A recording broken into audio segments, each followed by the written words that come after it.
All right, mic is now working. There we go. All right, welcome back, everybody. Glad to be back after the All-Star break, which the All-Star break was overall pretty underwhelming. And the All-Star game itself was god-awful, bro. But we are officially back for the last now 26 games of the season as the Bulls lost a close one, man. This was a very overall, obviously, you know, we want the Bulls to lose for better draft position, and looks like the Orlando Magic are going to win here tonight, so it's going to help, you know, at least keep our spot for now and not get any higher in the standings. But overall, I think you could feel for the players for this one because they played a pretty damn good game. I think that for the most part, we can say that the Bulls deserve a lot of credit for their defense tonight. Something I was not expecting against this New York Knicks team. This New York Knicks team typically just destroys us, and now granted, we did win against the Knicks last time we played them, but this was a very much a, yeah, we're back from the All-Star break and things suck. Guys are rusty. Guys are clearly not in rhythm, and we saw both teams shoot 15 of 53 from the field in the first quarter. So that's very, you know, just typical, hey, we're back from the All-Star break, we're all just gonna have some issues early on. Neither team could really get it going in that first half. The Bulls ended up scoring 43 points in that first half, which is pretty awful. And in the end, even after an extra 5 minutes of free basketball, we still only saw the Knicks get to 113 points, and the Bulls only got to 111. So I think it kind of shows you just a lot of struggles tonight on the offensive end. But I am going to give some credit to the Bulls defense. I think the Bulls defense tonight was, you know, doing a good job of being active with their hands. We saw the rotations look a lot better, both on the interior and the perimeter. It's not perfect, right? I'm not asking for perfection, but I'm just asking for better effort and better awareness. And it was good on that end for the most part. Some missed shots definitely, I think, helped overall for the Bulls, but I am going to give the Bulls credit where it's due. Now, on the other hand, though, for the Bulls, first half, bro, that first half, I was losing my mind watching some of the basketball from both ends of the floor. Both teams. It was just, you're just like brick, wide open shot, brick. But that second half, man, Josh Giddey decided to finally attack the smaller players in Brunson and McBride, and major props to him, man. This is what I'm hoping from Josh Giddey, right? I'm hoping to see this sort of stuff from Giddey moving forward. We see a very, very good performance on the interior from Giddey, where we saw him take advantage of his size against Brunson, take advantage of his size against McBride. And then the three-point shot was going down later in the game, right? Which is what I need to see from him moving forward, because that's the one thing I think he can really add to his game. And if he's able to knock down that catch and shoot three ball, man, then Josh Giddey can go ahead and, you know, be a consistent off-ball threat. And that's what we need to see from him. So major props to Giddey. He had 2 points at halftime, and he decided, okay, well, they're gonna put Brunson on me, they're gonna put McBride on me, let's go ahead and attack that, right? And that's a very good sign from Giddey. So maybe after the All-Star break, guys are a little bit more rested. Well, you know, hopefully he's able to go ahead and take advantage of those size mismatches for the rest of the season here and moving forward. So that was awesome to see. The other player I want to shout out really quickly, because he's not going to get as much, you know, talk tonight, but Julian Phillips tonight, man, I think Julian Phillips was very, very solid tonight. I think Phillips really deserves a lot of credit for what happened tonight with his play.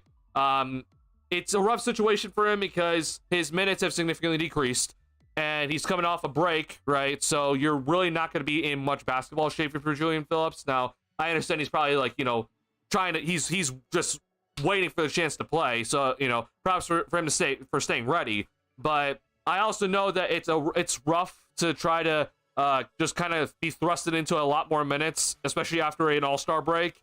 And Julian Phillips tonight did a fantastic job coming in and taking the extended minutes and playing well on both ends. He had to come in and play a lot of minutes today because Buzelis got benched really early in that third quarter after making a bad inbounds pass. But he also has to play a lot more minutes because Patrick Williams is going to be out for at least the next 2 weeks, which I'm just going to go ahead and say I think Peebles out for the rest of the season. We'll talk about that in this stream. But overall, I think it's a job well done tonight for the Bulls. You took the L, which is very good for the lottery standings. Giddey had a phenomenal performance in that second half, which is great to see. I need to see more of that, obviously. And I think that you'll take a very competitive game in this sort of L at the end of the day. But Bulls have shown at least some better things defensively coming out of the All-Star break, as they've had a lot of time to practice and get some things down. So I'm hoping to see more of that moving forward. But in this stream, we'll be talking about, obviously, the game that just happened. Overtime L tonight. Pretty close one. Pretty exciting one, honestly, at the end. 7 lead changes, I think, in that fourth quarter. We're going to talk about Patrick Williams. He's out for at least the next 2 weeks, even after coming back and practicing in the 2 days before today. Fully practicing. So we'll talk about that as we head into kind of the overall talk tonight. Victor Wembanyama is out for the rest of the season, so we got to talk about that as well. What does that mean for the Bulls specifically? Because it doesn't look amazing in terms of the Bulls' lottery chances of just moving up in the lottery or keeping their spot in the lottery. So we'll see about that. And obviously we'll be talking about the rest of the kind of previewing the rest of the Bulls season here, because this is we're gonna have to kind of look into what's coming up next for the Bulls. And I know the Bulls have a weird 4:00 game on Saturday, which is odd for everybody, but we'll adjust it as usual. But if you have not already hit the like button on the stream, please do.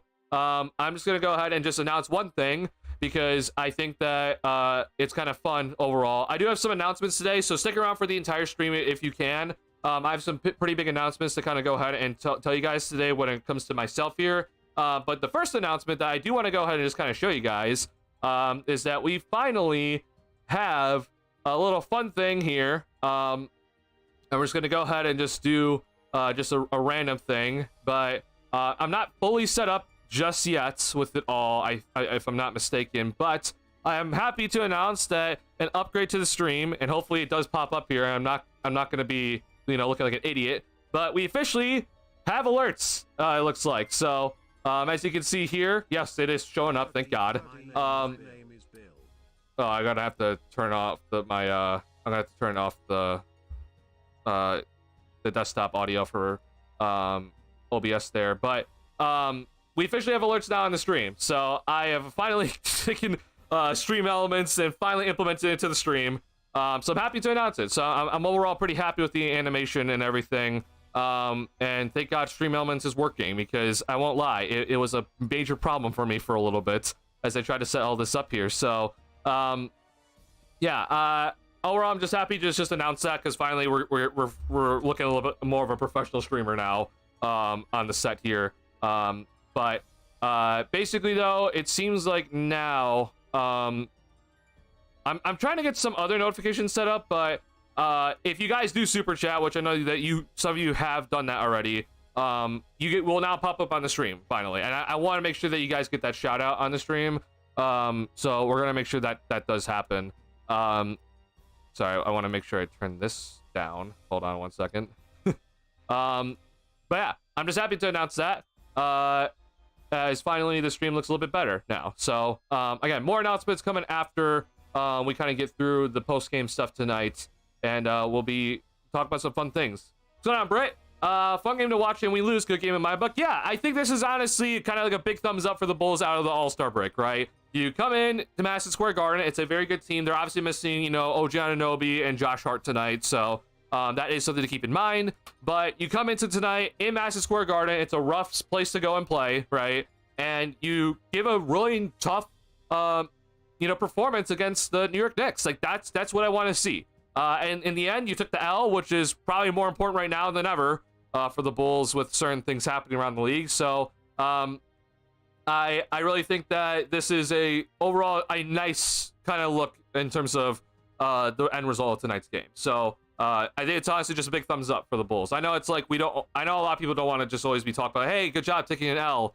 But I think in the end, for the end goal for the Bulls here, and to just make sure and pray to God that AK is not going to suddenly get on his whole, we can make the play-in type hype train, that he has in his head.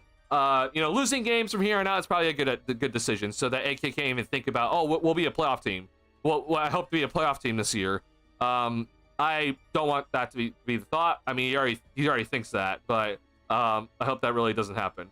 obviously you're on. The Cognac Boys just ended their stream. I need to hear some good Bulls talk. Take away my depression. What's going on, Delbert? Yeah, shout out to those guys. So those are very good Bulls content creators. They live stream the games, which is crazy to me. Like or they live call the games, I should say. They don't, stream the actual broadcast, but yeah, they do a good job with that. I don't know if I would be able to, I mean, I want to do that someday, but that's a lot of work. So yeah, welcome in.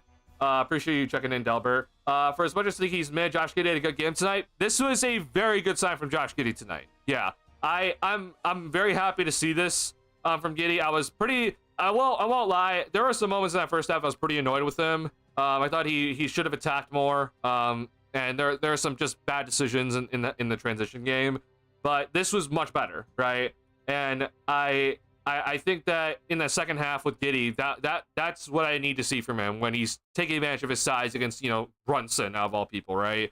And then the 3-ball went down, right? It's been a lot of talk recently about Giddey kind of on the Twitter feed. So, like, is he improving? And, like, I said, the last game before the All-Star break, like, I don't know if he's really improving his three-point shot. Because coming into that last game for the All-Star break, his three-point percentage was the exact same as it was this previous season. But he made 3 threes in that last game, so it upped his percentage to 34.5.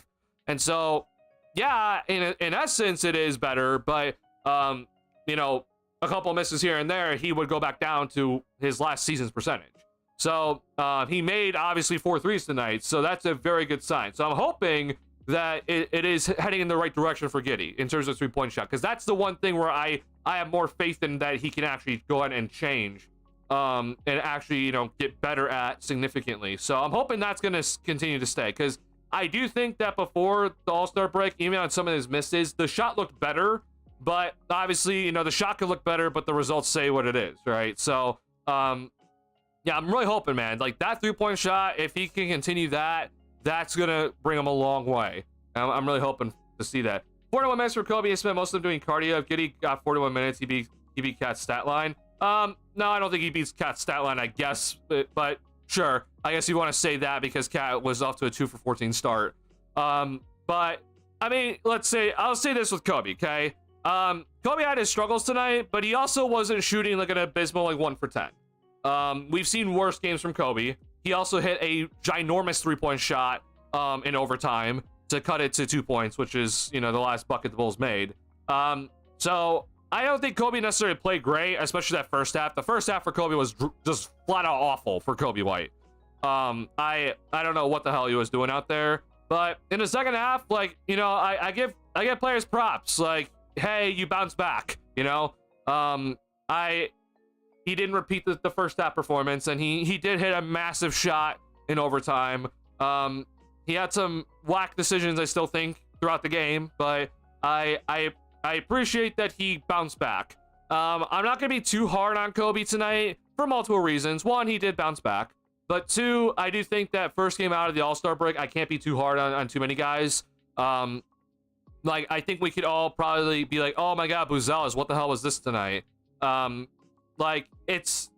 get it, but at the same time, it's also the first game after the All-Star break. Guys gonna be rusty. So I just give Kobe for credit for bouncing back, because he could have absolutely finished this game with only 2 points, which is what he scored in that first half. And flat out just did not show up for the rest of the game. He at least showed up for the rest of the game, and I give him that. It wasn't amazing by any means. I'm not saying it was fantastic, but I'm gonna give Kobe that. Now, obviously, I've been extremely critical of Kobe White on this channel recently, so he needs to go out the next game and be better. I even tweeted out during this game, during halftime, I was like, well, Kobe White really needs to play better in these next 27 games, because it's been very bad before the break, and obviously that first half performance wasn't good enough. So I'm hoping that we see just better Kobe moving forward, more efficient Kobe, better decision maker Kobe.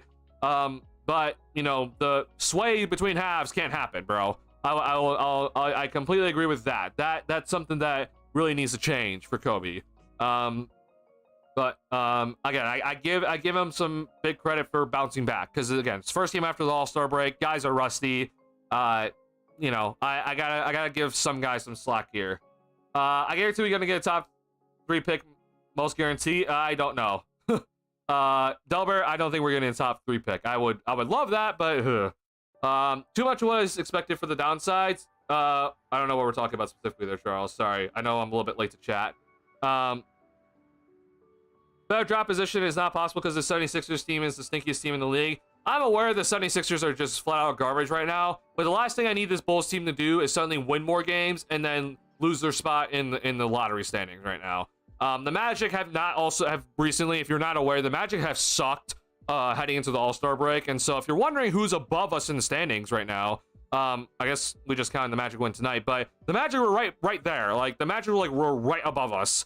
Not obviously in terms of like total games, but they were the team that was like right there above us here. So yeah, I get it, you know, but like yeah, the 76ers are just gonna be flat out, they're just bad. Maybe Brooklyn passes us. I have my doubts about that as well. That's fine. But the last thing I need for the Bulls to do is suddenly jump up to the 9 seed or jump into the 8 seed. And then AK's like, see, we're a playoff team, guys. We're a playoff team. See, good job. See, we're building something great here. We're a playoff team, and we lose, and even, you know, we get an even worse pick out of it. So that's my biggest thing, honestly, at this point. Just kind of stay where you're at.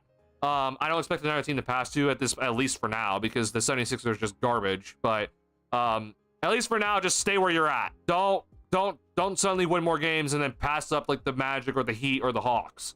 That's the last thing we need right now. And give AK any sort of hope of like, oh, we're a playoff team, and we're gonna be a good playoff team as the 8th seed, guys. Yeah, so I'm hoping, you know, we just kind of just keep racking up the L's here, but make it a good game at least. Play good. I'm not saying play bad. Just go out and play good. He expects to do well as MSG Reston. He's a confidence player who likes to go painting against weak paint protector and Cat. I think that it wasn't necessarily like Cat was like, you know, Cat's always just a weak paint protector. But my biggest thing with Giddey was just that he recognized the one-on-one matchups against Brunson and McBride. Like that to me is more important than like, oh, hey, yeah, Cat's just a bad rim protector. Like Giddey recognized, okay, fast break opportunity. There's a one-on-one matchup against the smallest guards on the team. Go after them, right? That's good, right? I need more of that. Like that's something that just needs to consistently happen. Like Giddey's not going to be necessarily guarded by someone that's always going to be the best defender from the opposing team. So if he can go ahead and attack the guys in a one-on-one matchup where he's getting a downhill start, right? That's what I need to see. Whether there is a rim protector or not, I don't really care. Like you know, it could be Victor Wembanyama there tonight, but if you have Jalen Brunson guarding you on a fast break opportunity, then go after him, right? That's what I need to see from him. And so that was great to see, right? And then when the Knicks decided to, you know, try to take away the paint opportunities from him a little bit more, then he hit the 3 ball, right? Like that's the layer that has to be there for Giddey, is that you have to be able to hit that 3 ball. And he did it tonight. Like that's exactly what I want to see. So moving forward, right, I'm not expecting 27 points per game, right? But I need to see this sort of level of just awareness of like, hey, that's a small guard, fast break opportunity, go, right? You know, rim protector or not, I don't really care. Like you just need to take advantage of when there is a smaller guy on you. He is 6'8" at the end of the day. We keep talking about it, and I feel like there are times he just doesn't use it, right? So yeah, 6'8" is huge, and you don't have the biggest wingspan, but you have the size against a guy that is like 6 foot.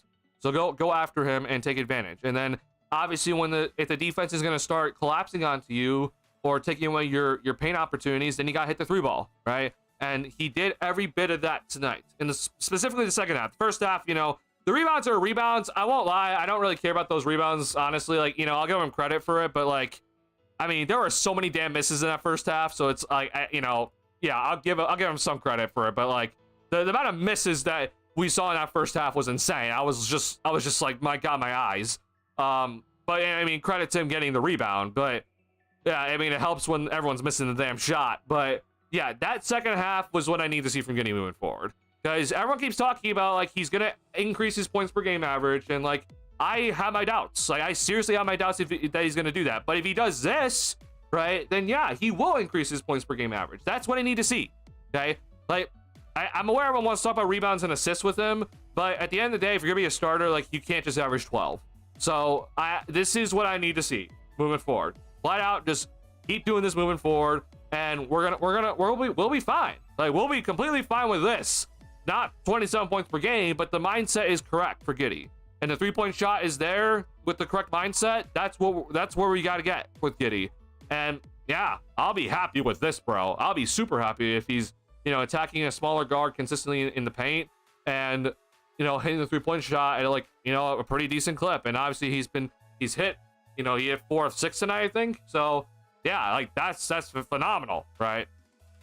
So don't expect 4 for 6 every single night, but if you're willing to shoot 6 threes and you at least make 2, like good. That's what we got to get. That's exactly where we got to get for Giddey. Kobe normal struggles again. I don't really necessarily think it was that horrible game for Kobe. Like first half, just like a lot of the first half players, flat out awful for Kobe, but he recovered. Like I give him a lot of credit for recovering. Again, huge shot in that overtime game, in the OT period. Like I think that deserves some praise. At that point, all I could just ask for is that you just recover from that bad first half performance, and he did that. So again, first game after the All-Star break, like I'm not going to be like that critical of him. And yeah, I don't think it was great in the first half or even in the second half, but he recovered. That's what I got to see. Jones knocked out a D, which I liked. I would have taken that over Kobe for OT5 and closing minutes before even more so. I don't know about that. As much as I like Trey Jones's active, he gives you the energy defensively. He is just small. Like we already think the Bulls play small with the 4 guards out there to close the game. We'll get even smaller with Trey Jones out there, and that's not me saying that Kobe's height is like that significant, but like when you're that small already and then you get even smaller, I don't exactly feel great about that. I think Trey Jones also had a pretty decent game, all things considered. He had pretty limited minutes tonight because Lonzo is officially back now. But no, I'm okay with Kobe playing that. Honestly, I'm honestly okay with it. But we'll have our differences. Yeah, he has confidence in the game, not worried about on threes. Well, I personally am worried about threes no matter what. Like I think that with Giddey, like he's gonna have to hit the 3-point shot, even if he has the confidence to go after guys in the paint. Once defenses start to rotate onto him, then it's like, okay, well now you got to hit the perimeter shot. So it's always like, what's your answer? Like that's always what the NBA is. It's like you do one thing, defense adjusts. What's your adjustment? So for Giddey, it's like I don't want him to be like, okay, we're gonna get 8 quick points to start the game and we're attacking downhill and then defense adjusts and then I don't see you for the rest of the game, right? So if you can add the 3-point shot, then it opens up everything else. It allows him to continue to be effective throughout the entire game, right? It allows him to not only get his own shots, but also to then open up other shots, right? For others, right? That's what I need. That's why we need a 3. So I'm hoping that continues for me. Like, great, awesome third quarter where he didn't really hit threes, right? I think he hit 1. But that fourth quarter was like that was great. Like that to me was honestly more significant for me. It was like, hey, you got open 3-point shots because the defense was daring you to make it, and you knocked them down, catch and shoot, in rhythm. Like that's a phenomenal sign, especially in the fourth. Which, I mean, coming into tonight's game, Giddey's 3-point percentage in the fourth quarter was in the 20s. So that's awesome. That's an awesome thing to see from Giddey, and I just hope to see more of it, right? He's not always gonna have the ball in his hands. He had a lot in his hands tonight, but we even saw, especially down the stretch in that fourth quarter, like the ball wasn't in his hands, right? It was in Lonzo's hands. It was in Kobe's hands, right?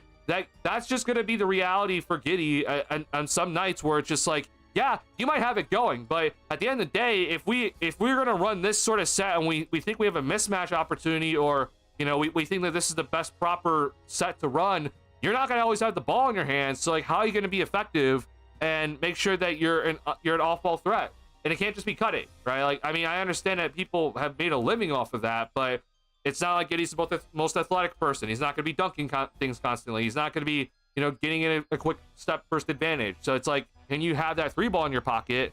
And he did that tonight. Like that's what I need from Giddey. So continue this, bro, because now I'm sure the 3-point percentage is like up to like 35+% now. So it's like, all right, we're officially in that territory where if he ends the season today, I'm like, you made some significant progress. What's par, obviously, for Giddey? I've kind of talked about that throughout the entire season. He got to that hot start from 3-point range, and I'm like, well, what's par? And he dropped down to below 33%. So try to even it out here, and we'll be looking pretty solid heading into the offseason for him, where he's going to look at probably a better payday than what we were looking at 2 months ago.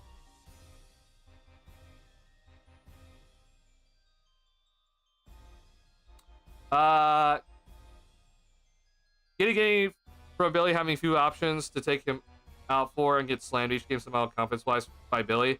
I mean, I even think it's honestly just the fact that when you watch this Bulls offense sometimes, bro, it's not necessarily like, oh, Giddey can't be taken out for anybody right now. It's the fact that the offense, especially in the half court, is just problematic, right? You're seeing at times where it's just like, okay, we can't score sometimes in the half court.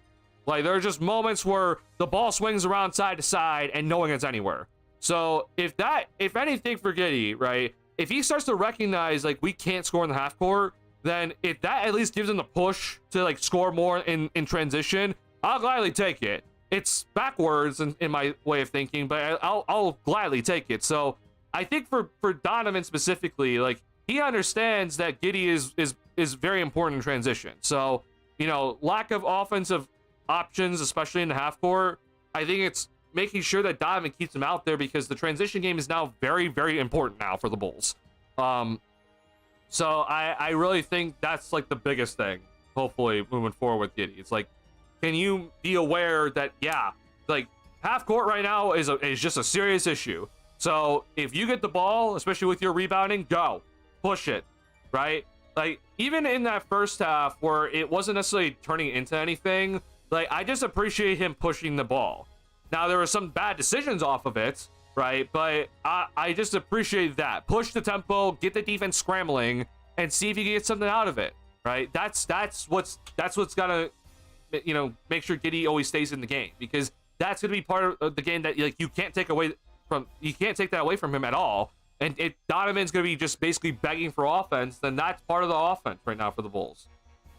Those people, I agree. Lonzo usually sell, which is solid. I don't know if Lonzo was necessarily solid tonight, but I always, appreciate his just flat out, like, his defensive effort is always there. The 3-point shot and some of his decision making down the stretch, I think, was kind of whack. The threes, obviously, 3 for 9 is not amazing, but he took some pick and roll shots down the stretch of the game. I was kind of like, ugh. Man, I'm not here to criticize Lonzo at all this year. It's just a miracle that he's playing. And honestly, the fact that he missed 4 games before the All-Star break and then had the break, I mean, I'm shocked to even play 30 minutes tonight. I know Billy kind of pushed past that minutes limit. But, yeah, I think defensively, obviously, he was guarding Jalen Brunson all night and did a pretty nice job on Brunson. Why? Sorry, I just realized the music stopped and I hit pause.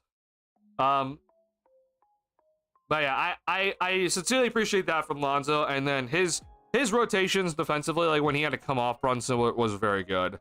In terms of, obviously, offense, could be a better night, but again, I'm not gonna be here to criticize that. Just the fact that he's playing and he had that illness and everything, I'm just happy that he's playing, honestly. Keep playing and don't get injured, bro. Bright spot for Bulls. Josh Giddey played better as of late, much better than early in season. I agree. Yeah, this is much better from Giddey recently, compared to obviously early. Plus, her showing small signs of life, heartbeat, or a pulse. I did tweet that out. Yeah. So Kevin Huerter, he hit 3 threes tonight. He was also 3 for 9 from the field. So I don't know what you want to take from that. I won't lie, bro. I've watched enough Kevin Huerter games just to know, like, he just doesn't do anything else besides shoot the ball. I think we all kind of knew that, but like, if you were wondering at any point, like, is Kevin Huerter going to come in and like give you something else besides shooting? No, he doesn't. So big thing tonight, he hit 3 of 6 from 3-point range, right? That's great. He's been horrible in the Bulls uniform so far to start his Bulls tenure. Him hitting 3 threes is great. The bad is that he was overall 3 for 9. Had some mid-range wide open shots, didn't knock him down. He had a tough shot. I know that it was in a shot clock. That obviously I'm not gonna blame him for that. But some wide open shots that just didn't go down for him tonight. So it's a nice sign. Hopefully you get some confidence off of it. I'm not here to say anything like he's back or anything like that. Like, there's nothing that should ever say that right now for Kevin Huerter. It's like, oh, he's back. Like, he's back to being himself. No, we're not there yet. Nowhere close. But it's a good sign, right? We'll take the good sign and hopefully he builds on it. You know, just continue shooting the 3-point shot. Biggest thing obviously is that he took the shots, because so far in the Bulls uniform he's been kind of hesitant to take some threes, and that's not what I need to see from a guy that's only known for shooting. So shoot the three, don't hesitate, and hopefully something go down, which is great. And I'm hoping that that's going to continue for Kevin Huerter. Just knock down those threes when it's called upon him. There's definitely at least 3 free throws worth of missed calls in that game. I won't lie, the officiating was pretty dog. Like, the fact the Bulls only had 12 free throws is pretty garbage. How many did the Knicks have, honestly? 10? Yeah, the officiating was just flat out awful. There were Jalen Smith, like, I know a lot of people were calling flop on that Jalen Smith play where he got taken out for the rest of the game. That wasn't a flop. He got actually shoulder than shin. So I mean, it's just weird because, like, there was like a similar play on the other end where Smith just got called for an illegal screen, and, like, you know, whatever you want to say from that. But then that play happens where he gets absolutely clobbered in the face from a cat shoulder, and nothing's called. Like, it just officiating is just flat out awful. I am aware that everyone is back from the All-Star break, including the officials, but this was a poorly officiated game. I will agree with that. You know, I don't usually agree with Vucevic when it comes to his complaining, but he had some complaints that were valid tonight. And I think, honestly, on the other end as well for the Knicks, there were definitely some moments where I was just like, wow, that wasn't a foul. Okay, Bulls took that. Even the officials almost messed up at the end there, where the Bulls, I feel it was OT. I think it was for regulation, honestly, but I don't exactly remember. But basically, though, the Knicks Brunson took a shot, it hit rim, and the shot clock didn't reset. And I don't know what the officials were thinking, but for some reason, like, I know that's not on the officials, but it's on the scorers table. But it's like the officials then immediately were just like, shot clock violation, when the shot clock went off, and it was just like there's like 8 seconds left, and it's just like, bro. So it was OT, yeah. So, like, but like, if you have any sort of semblance of thought, it's like the shot hit rim, like the ball went out of bounds off the Knicks, so like it didn't matter anyway. But it was just like the officials clearly they're not ready tonight. They're clearly not prepared. So yeah, I think the officiating was just stupid yet again, which I don't know why. I've just come to just accept it at this point. Like, I just think the officiating, no matter what happens, is just gonna be bad. It sucks, but here we are. Yeah, I think the Bulls should have at least hit 20 free throws tonight, but you know, that's me. It was just tough to watch. I think in the first half, I think everyone was honestly tough to watch. But I mean, I think Kobe recovered. It wasn't amazing, but I think he recovered to the point where I'm like, yeah, this isn't like the worst game I've ever seen from Kobe, you know? Kobe played a couple of good games after the Zach trade and decided that was enough for the season. I mean, yeah, it's been a while since he's had a good game, for sure. Yeah, I'm not saying tonight was good by Kobe White, if we're trying to make this clear. Yeah, he has not had a good game since like, I don't even know what was it that, I forget, was it that Celtics game or whatever? I don't even remember, but it basically, Kobe had that nice game, those nice couple of games after Zach was traded, and then it's been pretty disappointing, right? Everyone keeps saying, you know, well, no excuses, Levine's gone, and here we are, right? Yeah, it's been bad, overall from Kobe. But again, I think he recovered tonight. Not amazing, but he recovered. That's all I can ask, honestly. You know, at least you got to recover. I've enjoyed watching Giddey about the last few games. He's been putting more effort on defense, appearing to see. Yeah, I think Giddey has done a really good job of now taking the timings to understand when to help on, you know, on-ball defense. So if he's the off-ball defender and he's like the first guy that can come over and help, he's understanding the timings really well. So that's really good to see from Giddey. You know, if that's like kind of like the best thing you can do defensively, like that's a very nice skill to have. It's not obviously, you know, great on-ball defense, but it's like that's good. Like that's a very useful skill. So we'll take it, right? I also think he's done a really nice job of understanding when to try to swipe, because I think that is something with Giddey where it, like, he would try to swipe at something and it's like that's just the wrong time.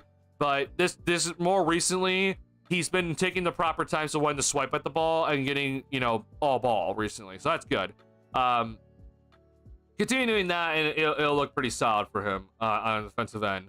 And then I'm like, I'm not freaking out too much about like, okay, well, if they're gonna try to do like a whole, mismatch scenario and try to get it to switch, again, I'm not expecting perfection out of him. I'm not expecting him to be a good defender, but trying and giving effort is obviously what I need, and he's done a really good job of that recently, which is good. And I think he's kind of developed that over the season though, where he's like taking the timings of when to stunt at the ball, when to take the swipe, and try to help on the drive attempt, and that's good. That's a very good skill to have. Being a good ball hawk off ball is good, so we'll take it. My favorite part of the game is when overtime came and they just gave the ball to Vooch and Kobe and ignored Giddey and didn't even use him as the silent out of bounds wizard. So on that specific play, we'll talk about the plays honestly. First and foremost, that Vucevic miss at with 2 seconds left and Mikal Bridges got the block. First off, insane by Bridges. That was an insane block by him. Like, all the props to him for that block. He basically saved the game. But at the same time, though, Vooch just needs to be better. Like, that's almost unacceptable from Vooch. I'm aware Bridges is a hell of a defender, but that was almost unacceptable. That last play of the game, I'm not mad at it, honestly. I'll explain why, and I have the video and everything, so we'll go over and explain it. But not using Giddey as a silent out of bounds passer there, I don't mind it, honestly. I think, honestly, Giddey, if you want Giddey to be effective there, he honestly might have to be the decoy in that situation. As a potential, like, okay, here, maybe it's a play going to the corner, which he was. So, I think it honestly was okay, because that with 8 seconds left to go, it's not like, oh, we need Giddey's amazing passing in that sort of scenario. I think the play call was fine, honestly. I'm being dead serious. Like, I am the biggest critic of Billy Donovan when it comes to anything, but I actually think that play was fine by Billy where he drew up.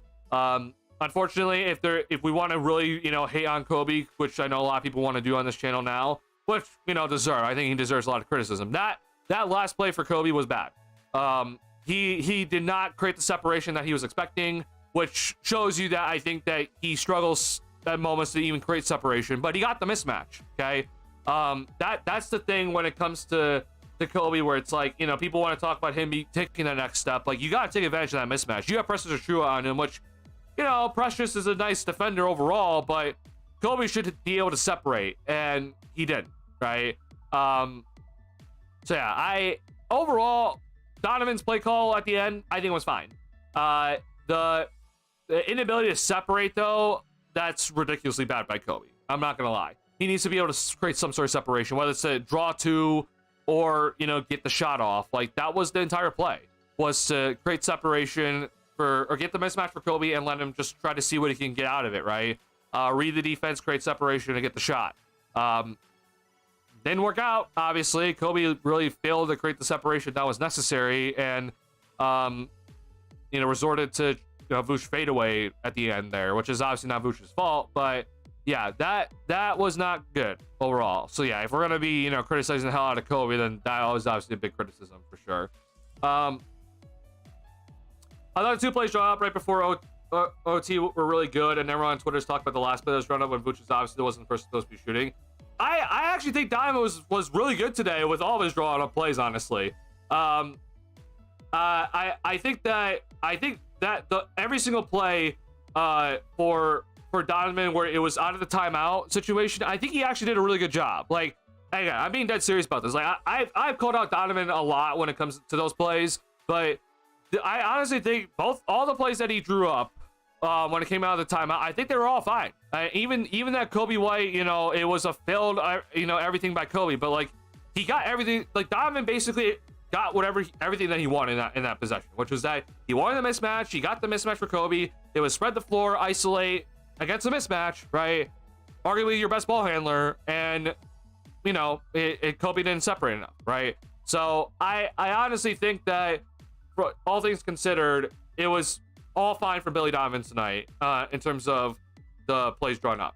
The lack of minutes for Buzelis is unacceptable from Billy. He took out Buzelis after that mistake where he inbounded the pass and it was stolen immediately.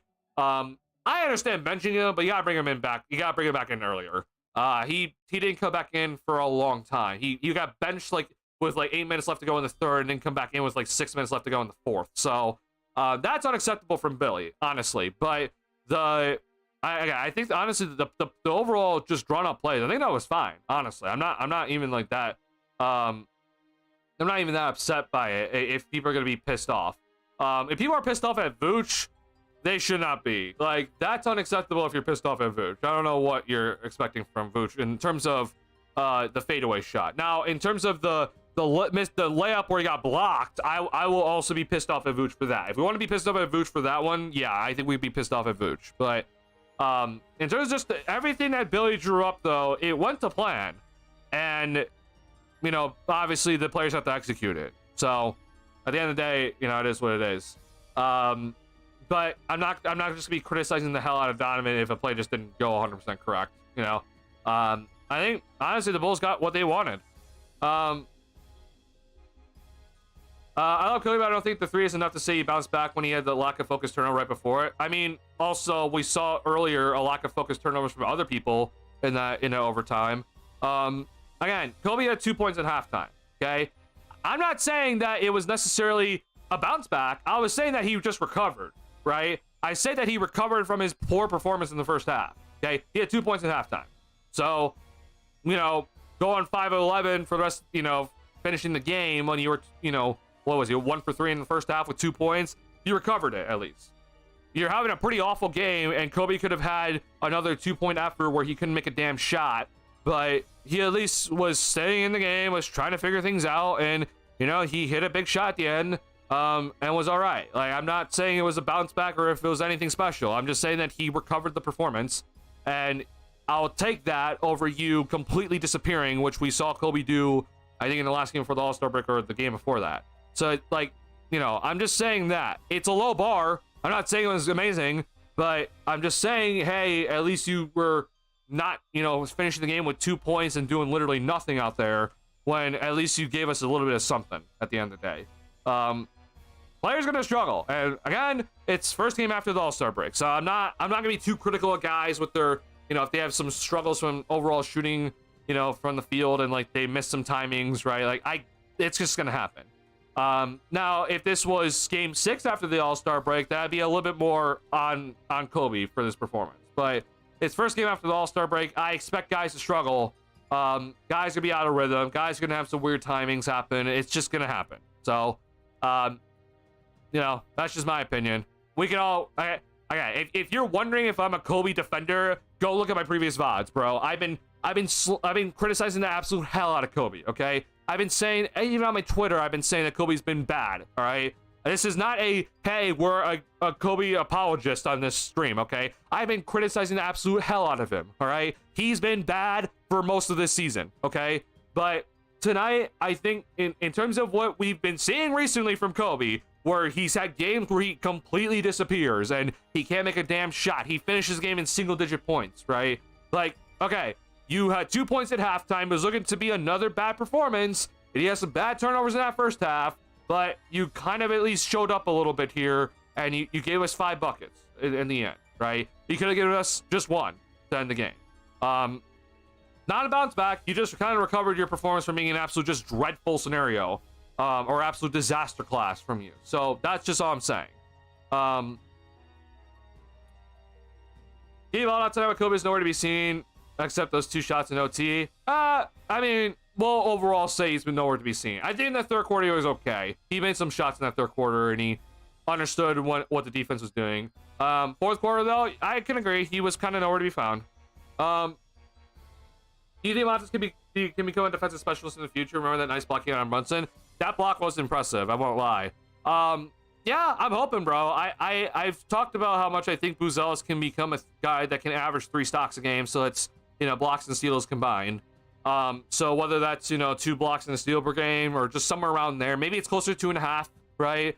So, you know, maybe it's like, I don't know, like 1.7 blocks and then 0.7 steals per game. But I do think that he can be a very good defensive player. In terms of being like you know, will he become a Victor Wembanyama? No, he won't be like defensive player of the year type guy. But can he be, an impact player in terms of like, an Aaron Gordon type, or come in and be that sort of hybrid player where he can get block shots in the interior and also be a threat on the perimeter and for deflections. Like, I'm hoping he can become that. There's a long ways to go, but he has the tools to do that have that sort of impact consistently. I'm hoping. Like, I really think that that it's going to continue for Buzelis, where he understands the timings to get some of these blocks, especially against the guards, because that's pretty impressive overall.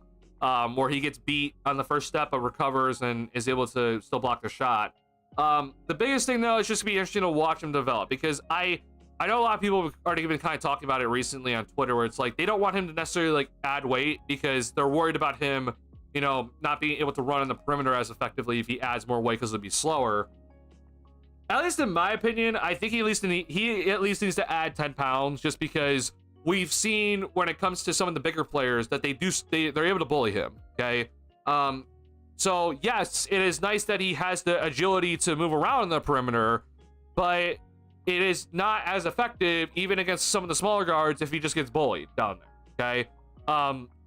Like we saw sometimes Stephon Castle kind of just shove him out of the way, right? Like, that's kind of why I need him to still bulk up. And here's the thing where I don't think people are really fully understanding.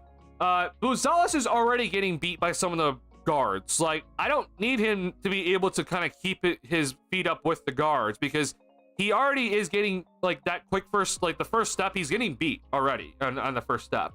The thing is though, is that his length and his overall wingspan is enough to allow him to recover even when he gets beat in the first place. So like, I don't necessarily think that it's like, oh, he's gonna get beat by like, Tyler Hero or whatever on that first step. Like, yeah, I expect that. He's already kind of getting beat by some of the guards on the perimeter anyway. It's just that he has the length to recover and be able to like block a shot at the basket when the guard probably isn't expecting it and thinks that he has a step on him, right? So I overall think Buzelis still needs to bulk, and at least 10 pounds. Am I saying that he needs to bulk up like 30 pounds? No, but I do think that he needs to at least bulk up somewhat, because his upper body strength needs to get better. Not just for defensive purposes, but also just finishing at the rim. With his current stature right now, and the way that he forcefully attacks the basket consistently, he is not going to be a consistently good finisher with his current form. He needs to increase his core strength and his upper body strength to effectively be able to finish around the rim consistently. I don't think that's going to take away his overall body movement ability. A lot of people would talk about his ability to control his body in the air a lot, which is already very impressive. But when you have that sort of verticality and that sort of length, it's going to be, you'll have enough to kind of control yourself in the air, at least in my opinion, even if you do bulk up. So, look, I just find it odd that a lot of people are talking about him like, oh, if he adds like 5 pounds, he's gonna lose his mobility. I'm like, listen, bro, like Giannis was the skinniest guy in the damn world, and he bulked himself up to 265, and he's still very, very agile, and still it moves around all over the place. I'm not saying that Buzelis is Giannis, okay, but we've seen guys like Aaron Gordon's also another good example, where it's like they needed to bulk up. Like, they had to bulk up in some sort of sense to not get bullied down low as easily, but also just be able to finish better at the basket. And I think Buzelis bulking up at least 10 pounds is not going to hurt him, okay? At least just the way that I envision him. I do think that in terms of him like bulking up to like 250 or something like that, that will be a problem. Like, don't get that big, but bulk up at least 10 pounds, and then we'll go from there. We'll kind of read if like maybe this is kind of where you just have to be, or maybe you can add a little bit more and still keep your mobility, which I think is important. So overall, I think Buzelis has the tools to be like a defensive specialist. He's a guy that I think you can kind of switch 1 through 5, and he'll be a pretty good defensive matchup. I'm not saying he's amazing against Joel Embiid or anything, but I do think that maybe you have the chance here to like go ahead and add some sort of bulk and be just some sort of like interior presence. So I'm hoping that that's something that we can look into for Buzelis, and not take away his mobility and his overall identity as a player. What's going on, Tyler? I appreciate that. I think that's Tyler. Yeah, it is Tyler. Thank you, Tyler, for the super chat. So is Trey taking Dalen's minutes permanently? I think he has, honestly. I actually think that when it comes to Dalen Terry, THT, obviously Javon Carter's already out of the rotation, but it seems like that's going to be the case. I know DT's been, he's had his ups and downs all season long, and I would have liked to kind of seen him kind of play more for the rest of the year, but yeah, I actually think DT's is just out of the rotation from here on out. Maybe he replaces Kevin Huerter, like that's a maybe, right? Like maybe he replaces some minutes for Kevin Huerter, which I wouldn't mind personally. I would actually prefer that. But yeah, I think now because Lonzo's officially back, I know P Will's out for who knows how long, but yeah, I honestly think that it's probably Trey Jones over DT for now. We'll see about Io's situation moving forward here. I do think that with Io, I don't know if it was, he pointed at his shoulder, so I'm worried it's his shoulder, but he was also grabbing his wrist, which I think it's his shoulder though. We'll see about his situation, but if Io is also out, then I won't lie, Dalen Terry needs to play. It would be inexcusable by Billy Donovan to not play Dalen Terry if Io DeSumo is out. So I would be very, very upset if Billy Donovan does not do that, personally. So yeah, I'll be watching that for sure. Thank you once again, Tyler, for the super chat. I'm very happy that alerts are working. So thank you so much for that. I won't lie. Why? Hold on one second.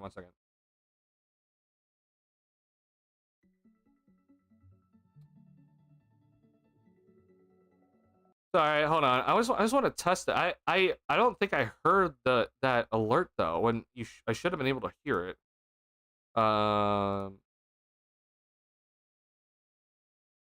see. Sorry, hold on. I paused the music just for 1 second. Okay, it's just a test. Oh, I mean it played. Test. Oh, okay. It did actually work. Okay, I'm sorry. I did not hear that, unfortunately. So I need to turn that up.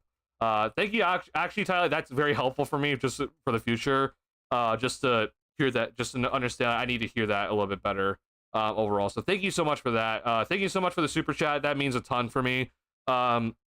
It truly means a lot, honestly. I never asked for donations at all, but I sincerely do appreciate that super chat, Tyler. It means a lot. Give me 1 second as I adjust the volume here. Give me 1 second. I do apologize. Want to make sure that I can hear everything. Super chat. Okay. Oh yeah. Also, by the way, we're gonna have to kind of figure out like what's like a good alert sound, because I haven't figured it out, honestly. I don't necessarily have like a good catchphrase or something like that. So yeah, I'm gonna be interested to see like what's like a good alert sound. I'm gonna be kind of searching some things that's gonna fit the channel. But thank you again, Tyler, for that. Yeah, alerts are officially working, so I'm glad to go ahead and just use those effectively now. Music will come back on in just a second. I'm just upping the sound for myself here.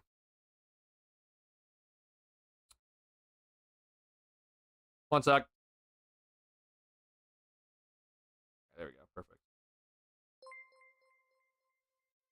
Oh, thank you, Charles. Duncan is a good streamer. Thank you, Charles. Duncan is a good streamer. Thank you so much for the $5 Australian. Thank you so much for that. I sincerely do appreciate that, Charles. That means a lot. Since it's awesome to see an Australian person, Charles, in my chat. By the way, like I sincerely do appreciate that you're here. So thank you so much for that. And also, I was able to hear that much better, by the way. So that's good. Let me get. Hold on. I'm gonna test one more time. You might be hearing double, but I don't know if you are. I just want to double check that.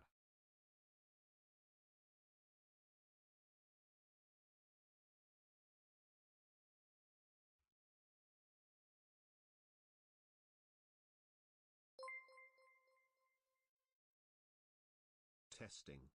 Okay, yeah, I think we're sounding all right. All right, awesome. Thank you guys so much for the super chats. It truly means a lot. You know, it does help me kind of do these streams all the time. So yeah, thank you guys so much for that. It sincerely does mean a lot. You guys are this community has been great all season long, so I sincerely do appreciate it. Yeah, I don't have members up yet, so I do apologize about that. I'm kind of getting the ball rolling on some things when it comes to the streaming world. So, but that's a big first step, at least in my opinion, to have the alerts working now. So, thank you guys so much for kind of using the alerts now to show that, hey, my work at least worked out. I'm happy to go ahead and use them effectively now. So thank you so much. Says in the last game, Getty Swarm looked better today. Also, yeah, I agree with Rozzy completely.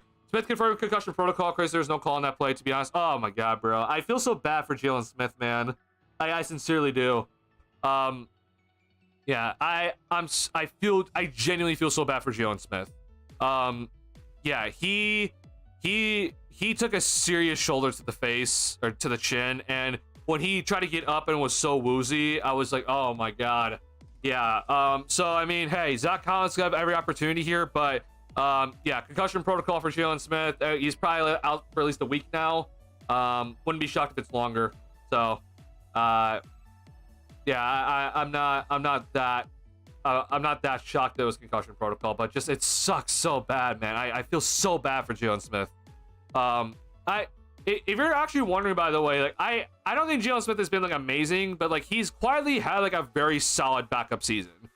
For a guy that is only getting about like 16-ish minutes, like 15 minutes per game, and he's averaging, you know, 8 points per game and what is it? Yeah, like 5 rebounds. Like the percentages aren't what it was last season, right? Where he shot like 60% from the field, but like he's quietly had like a pretty solid backup season. Defensively, he's nothing special, but he's quietly had like a very solid backup year, and I don't think a lot of people are like kind of recognizing. But yeah, that, oh my god, I feel so bad for Jalen Smith, man.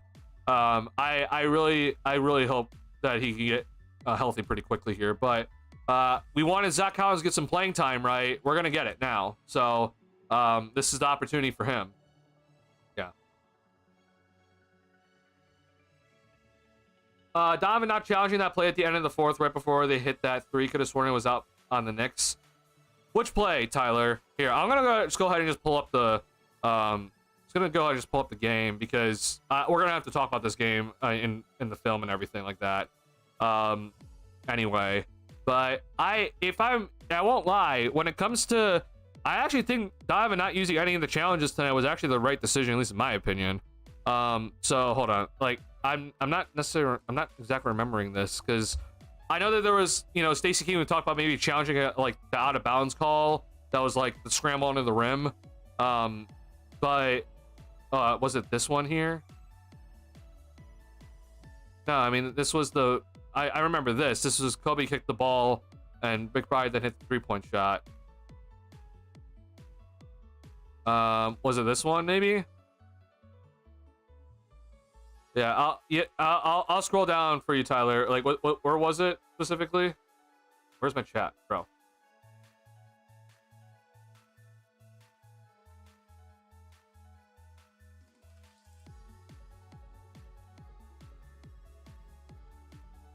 Oh, are we talking OT?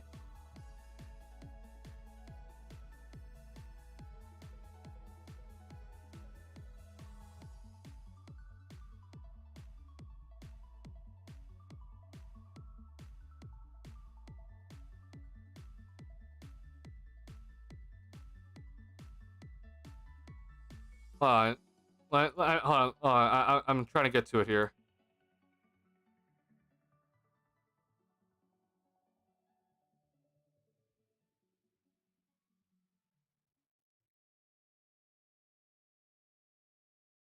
Okay, let me just show you guys. Let me just show you guys what we're looking at here. So, are we talking about this play? Okay. You'll see the shot goes up, and this play, because this went back to the Bulls. Are we talking about this one? I just want to make it clear, because I don't think we are. But I don't specifically this play. This was not. This went back to the Bulls, if you're wondering.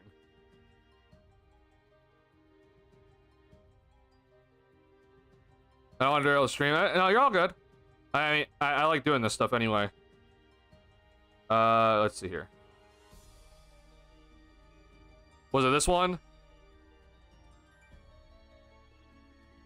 Oh, this one. You're talking about this one then. This one? Yeah. Or at least...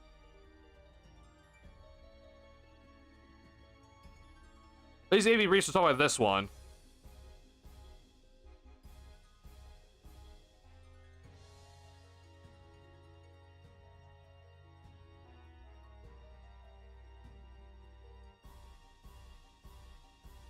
Am I still alive? Sorry. Just want to make sure.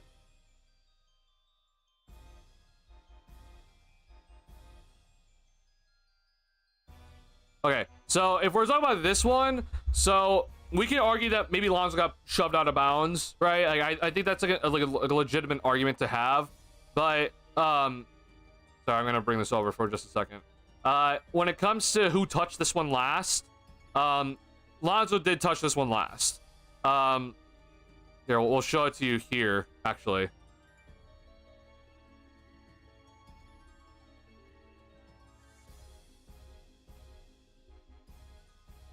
So if we're talking about this one specifically, where Lonzo got like kind of, it looked like got shoved out of bounds here, okay? Which you can argue that Brunson did shove him here, but if you look at this play, Lonzo was the one to touch it, okay? So I won't lie, if you're gonna challenge this one as like, hey, there was a foul here, it's a pretty 50-50. Like, would you win this challenge? Like, I don't know if you would. I don't personally mind Billy not challenging this one. If the ball was clearly off Brunson, then yeah, you absolutely should have challenged this. But I think for this one specifically, it's I understand not challenging it. It was clearly off Lonzo, but when it comes to maybe there's a foul, yeah, there could have been a foul for sure. But the officials, bro, all game were just bad. So I don't know if that play even gets overturned. Like, if you actually try to get the foul call, maybe. Bulls are in the bonus by taking the risk for the approximate foul call. Were they actually in the bonus here?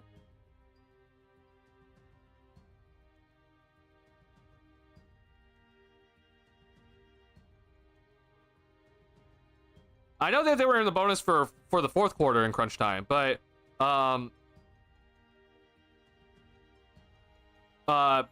in OT, I don't, or were they actually, let me double check this. I don't know if they were actually in the bonus.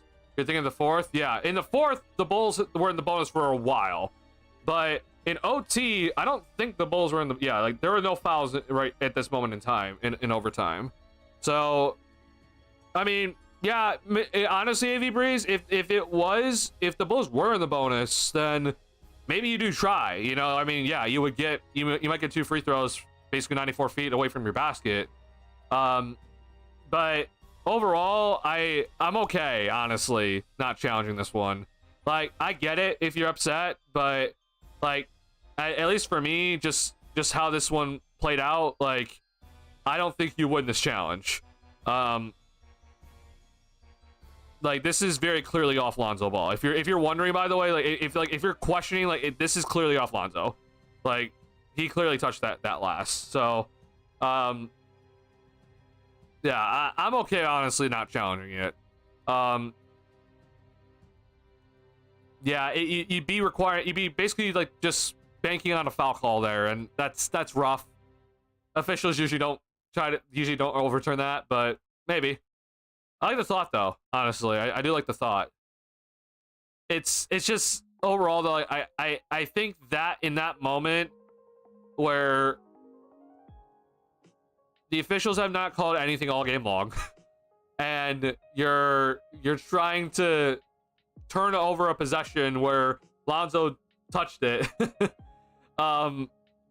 It's a rough scenario. Like, it's a little rough to try to get the odds to work in your favor, but maybe I'm wrong. But I don't mind the thought process, honestly. I actually think that's a good thought. It's just I am okay not challenging that, honestly. At least my opinion. Okay, I was yelling at the TV. Yeah, I honestly, bro, if I was also in your position where I think it was like blatantly off Lonzo or something, or sorry, it was blatantly off Brunson, then I would also be yelling at the TV. Yeah, no, yeah, bro.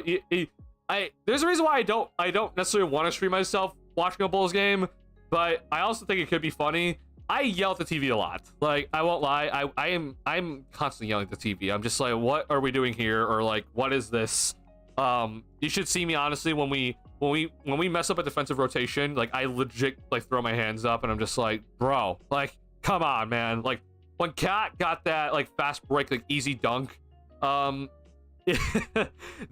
was a play where I was just like, come on, Vooch. Like, I'm not asking for a lot from you, Vucevic. You're a very, very, you know, a very, very bad defender that, like, you just don't have the gifts to be a good defender. But that effort at that moment in time, I was just like, brother, like, that's unacceptable, honestly. So, yeah, I'm with you there, Tyler, that, like, yell at the TV is something that I constantly do, honestly. Oh, we gotta talk about Montes in the dunk contest, bro. Oh my god. Yeah. We got a lot to talk about in the stream. I know this is like the stream back and everything. What the hell is this? Sorry, my Epic Pen just opened up a new tab. That's not what I wanted. Okay. Let's see. I'm gonna get through some of this stuff really quickly here. Giddy is 35.5% 3-point percentage for the, after this game. There we go. Yeah. That's nice. That is very nice from Giddy. So hopefully that continues. 100 team next year and as a starter though. Oh boy, I disagree personally. I want the contract off, but you know, hopefully he'll figure it out. Call us off on Smith on pick and roll. Yeah, it was pretty bad. Julian Buzelis. Yeah, I hope to see that. Honestly, it'd be awkward because I do think that they're both power forwards, but yeah, we'll probably see it at some point now that P-Will is out for at least 2 weeks. Coming past some threes that really irked me. I get he doesn't have it going, but he does not have leeway to not take them. I do think he passed on like at least a couple, at least in my head. Yeah, I could probably get behind that overall Viper Strike. Yeah. I'm not upset with how our young guys played. Yeah, I don't think we should be upset at all, honestly, with how most of the young guys play. I think Buzelis obviously was like disappointed, but you know, rookie. They actually had 2 good inbound plays for the first time ever. I agree. It was pretty good inbound plays, at least in my opinion. Actually impressed that these extra minutes from young guys could get them to the next step. My only thing is that I wish Buzelis like played more in like crunch time in OT. He had to come in in OT because of the IO injury, but yeah. I don't think Julian Phillips and Dalen Terry on this team next year. Could be wrong. You might be right about Dalen Terry. I think Phillips is here because of his pretty cheap contract overall. I think he's here personally. As long as it's with tone muscle again, he might get even faster. We're talking about Buzelis here. I agree, honestly. Yeah, I can honestly see that as well for Buzelis. If he like gets the proper muscle tone, then maybe he gets faster. Honestly, obviously working out your legs is a huge part. Sorry, hold on. I might have to close. I'm gonna have to close the video 1 second here. How'd you rate Montes' performance at dunk contest, and what's your opinion on All-Star Weekend? Too much Kevin Hart, Mr. Beast. Congrats to the guy that won 100K. Yeah, bro, that was honestly a very insane overall moment. Thank you, Yum, for the super chats. Okay, so Buzelis' overall All-Star or his dunk contest performance.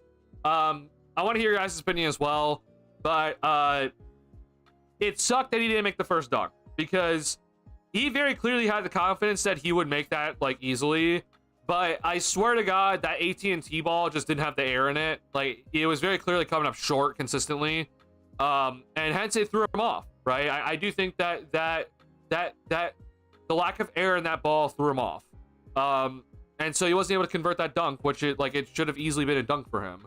And I won't lie, I think that was a very creative dunk that I've never personally seen before. So, yeah, I personally think that if he made that, then I think his overall dunk contest performance would have been like probably a solid like 7.5. Unfortunately, because he didn't make that, the performance falls pretty flat, where you're looking at like, you know, rate out of 10 like a 6, unfortunately. I think the dunk he made and his second dunk that he made, it's also pretty creative. I think I like the creativity from it, where it's off the backboard and he comes up and does a reverse finish on the other side. My only thing though is that you got to slam it. Like you can very clearly tell he has the body control, but he didn't slam it cleanly. Like it was kind of just like, oh, I'm able to kind of just get it in there. If he's able to finish that off cleanly, where he's able to like slam it home and grab rim, then I think it would have been it would have looked a lot better. So overall, unfortunately, because he didn't make his first dunk, and the second dunk was just it was a little bit disappointing. It's probably, I give like a 6, unfortunately. I hope he tries again. Honestly, I understand he's at a disadvantage because he's not tall, or he's taller than everybody, right? But I see the body control, bro. I see that he has the creativity for it, which is great to see. But the other part about it that I really respect is that like he has the body control to like really impress you even with his size. So I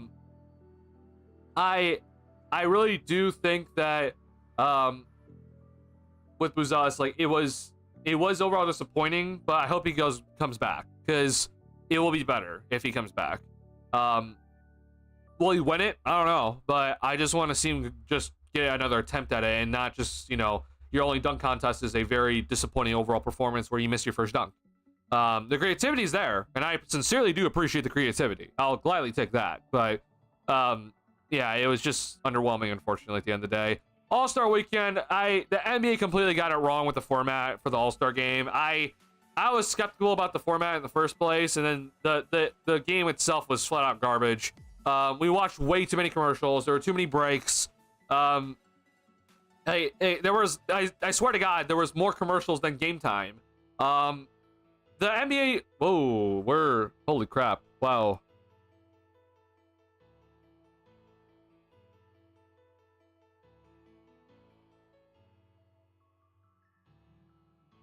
Are we back?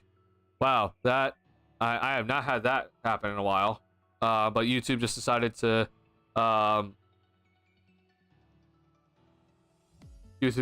crash on me. So I hope we're back. I don't know if the stream even stopped for a second there, but you guys can see obviously chat decided to just completely die. So we're gonna redo chat here. Give me 1 second. Yeah, really quickly though, just the game itself was just bad. Too many commercials. There were more commercials than game time. The NBA I think the NBA genuinely needs to go back just to East versus West. Because at the very least, when it comes to like, if you give it just a typical 48-minute game, okay, like I'll go watch guys like the best of the best, throw alley-oops to each other and shoot like ridiculously long 3 balls. Like, there won't be defense being played, but at the very minimum, I'll take that over what we saw this past weekend. I do think that the whole, we have captains, like that's also like okay, but I do think that we need to just go back to East versus West, honestly, and just do the typical 48 minutes, and we just have fun with it. Like this format was garbage. The whole Kobe Bryant thing, where it's like we play 3 quarters and then it's like we add 24 to the top score and that's the goal. Like that's also fine, I think. But if it allows for basketball that's like no breaks in between or anything like that, like that's fine. It's just the NBA right now, I think the way that they think about things is backwards. Like they're very clearly not thinking about how to get the players to, put on some sort of performance for All-Star Weekend. I think at the end of the day, when it comes to All-Star Weekend, first and foremost, like guys, like even in the early 2000s, guys weren't taking the All-Star game like that seriously. Yeah, there was definitely more effort, but like it wasn't like we're gonna go 110% and try to like absolutely destroy the other team. Okay. I just think that what we as fans want at the very minimum is just like we just want some sort of performance. So whether that's we just throw alley-oops consistently to guys, or we see guys launch a bunch of 3-point shots like way down, like from like 36 feet out or something like that. Like you know, if some guy gets hot and we just allow them just to kind of cook for the rest of the game, like that's at least fun, you know. We at least get to see the best of the best play and do some fun things on the court, which they would not be able to do in the first place. And you can just kind of enjoy it. Like, there really shouldn't be that many things overall with it. If you do want to add some sort of, like, we need some sort of competition into it, like, you know, make some sort of charity thing where it's like, you know, the winner of East versus West, like, winner donates this much more money to charity versus the team that loses. But I think Adam Silver and whoever the hell decides the all-star formats, they clearly have it wrong right now. And Adam Silver, someone did tweet this out or whatever, but it was like, Adam Silver has this big thing about tournaments, and tournaments in the NBA don't work. Tournaments in March Madness, obviously, is in itself as a tournament. That works, right? That's college, okay? But NBA level style, okay? We don't need tournaments, okay? I'm not the biggest fan of the play-in tournament overall. I think it is kind of dull, but, you know, a lot of people will disagree with me on that take. But I think that Adam Silver needs to get away from tournaments just in general, and the fact that the All-Star game turned into a tournament is pretty garbage. So hopefully that is just a good general sense of like, okay, we need to move on from that. Scrap this idea from this year. Let's move on. Let's figure things out better and just go back to East versus West, honestly. So about Jalen Smith here, Hurts man. Yeah, I agree. Talk about Monty does have to play. Yeah, thinking again, Tyler.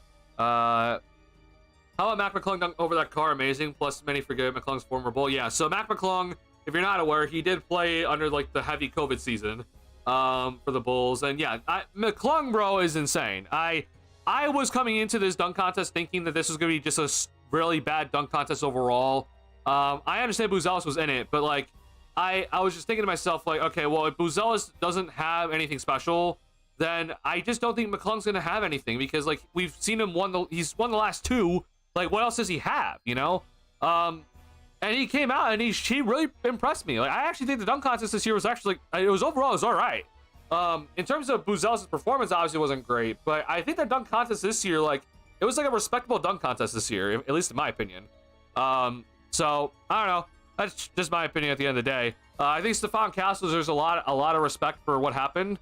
Or his performance overall, but in the end, I understand, you know, it's rough. Like, you're going against McClung, who he was just born to dunk. He doesn't really do anything else besides dunking. But yeah, I honestly thought it was a pretty respectable dunk contest this year, even though Andre Jackson Jr. and Buzelis kind of had disappointing efforts overall. I think Castle had a very impressive overall dunk contest. He just ran into McClung, unfortunately. So yeah, I was very scared for McClung when he hit his foot against the car, but he obviously was fine, so that was very good to see.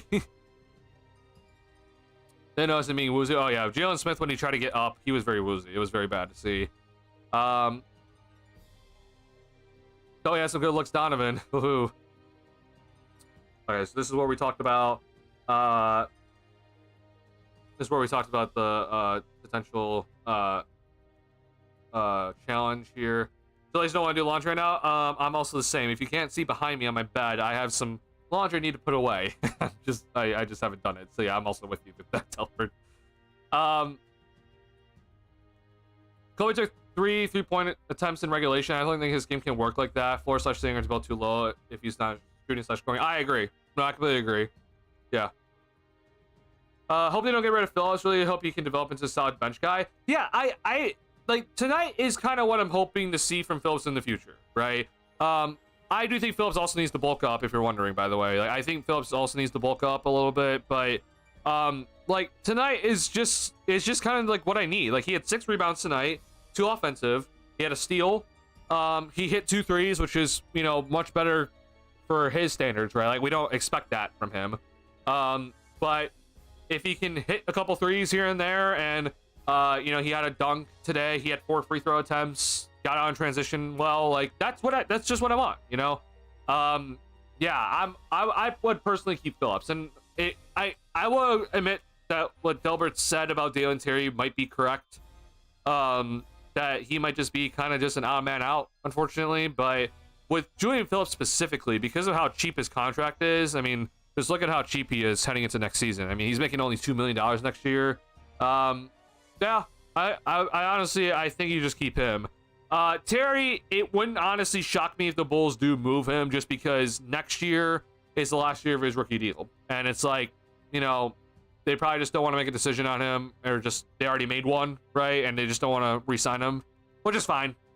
So yeah, I really think that when it comes to DT, like, he might be the odd man out, unfortunately. We all started waking up too many breaks. Yeah, the game itself was unacceptable. Thompson twins still Monsters and Rises. Oh my god, bro. All-Star Thompson missed 4 free throws in that game, where Montes finally got to Montes got to play in the Rising Stars game due to Misi's injury. But it just was like, it looked like at least Buzelis is going to move on to the next game, right? Which I didn't need Buzelis playing on Sunday, but I was just like, hey, you know, looks like we're going to see Buzelis in the next game at least. And then All-Star Thompson misses 4 free throws. And I'm just like, brother, like, come on, like, please, like, make one. And if he just made one, then, you know, assuming Amen Thompson goes and makes his layup, which he did, then, you know, the Buzelis moves on with that roster. And All-Star missed 4 free throws, bro. I was so upset at that. I was just like, bro, like, come on, man. Yeah, that was disappointing to see. Unfortunately, I don't want to piss off Pistons fans, but and this is not just because of All-Star, you know, missing the 4 free throws, but I do think Amen might just be better. Like, I understand they're twins, but like, Amen might just be the better twin, unfortunately, for the Pistons fans. Obviously great for the Rockets fans. I mean, Amen Thompson has been phenomenal this season, but All-Star, like, he just doesn't have the rim pressure that Amen does. Like, Amen has that rim pressure that All-Star just doesn't have for whatever reason. So genetics, you know, it's kind of crazy. It's like, yeah, like, they're basically identical, but, you know, maybe one twin just got a little bit extra than the other. So yeah, I overall, I was upset at that really made me upset, seeing All-Star miss those 4 free throws. But overall, though, I was just happy Buzelis got to play in the Rising Stars game. He should have been there in the first place, but at least he got there, and, you know, I hope he's there next season as well. Need to see USA versus the world and then try for All-Star game. I mean, I'd be interested in that as well. It's just awkward, though, because then it's like you're then picking 12 players that are world versus 12 players that are USA, and it's like, well, what if one player very clearly deserves it, but it's like, oh, but we're doing USA versus world, though, so you don't get in because we have too many USA players. Like, that'd feel kind of bad, honestly. That's my only thing. They might honestly just need to expand the rosters to 15 at this point, because there's just too much talent in the league. But yeah, I don't know if we can go to that just yet. Is he exactly what I want, so show for him? For Phillips, yeah, I agree. Like, I think this is exactly what I just want to see from Phillips. Is he gonna hit 2 of 3 threes every night? No. But in terms of just what he did throughout the night, and I gave him the shout out at the start of the stream, he was very solid tonight, and he deserves a lot of credit for it. Slightly agree. Julian's size, he puts on 5 to 7 pounds in energy. He's not a weak link on defense. Yeah, my biggest thing right now for Phillips is that he gets bullied down there still, for at least for now, right? Yeah, so like if he's able to not get so bullied down there, then yeah, I think we're looking at a pretty solid defender. Not amazing, but just solid defender. They also must have the twin lob. Oh, they did. Oh my god, bro. What do you think of potentially adding a 1v1 to the All-Star game next year?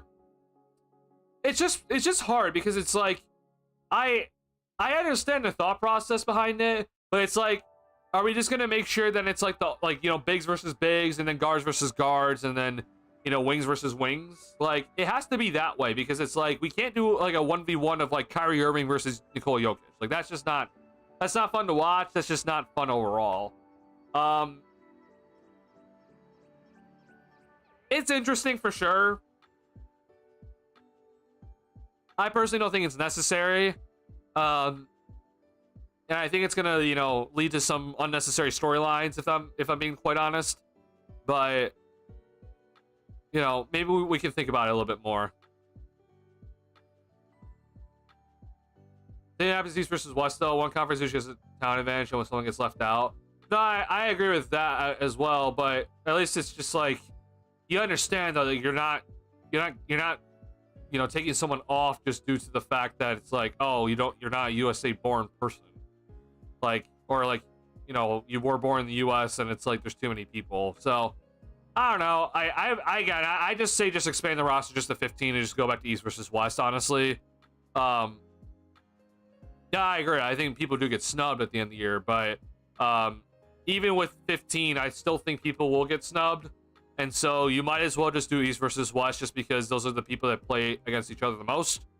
And so I think it's better just in terms of comparisons at the end of the day. But, it'll never be perfect. Just go whatever you think at the end of the day. It will never be perfect, unfortunately. Okay, a couple of things here. I do want to go ahead and I'm gonna pull up Casey Johnson's Twitter because I want to just see IO's status overall. Do we have a second round pick this year? Yes, we do. We have the Sacramento Kings second round pick this year. Okay, I'm gonna really quickly go over if Casey Johnson tweeted anything out. Nothing about I would assume just yet. Obviously, Jalen Smith is in concussion protocol. So yeah. I just want to quickly look at that. All right, now I want to go back to, I'm going to go back to the film really quickly here. And I want to really quickly talk about a couple things, just because I do think that, again, I think Donovan was all right today in terms of his late game scenarios here.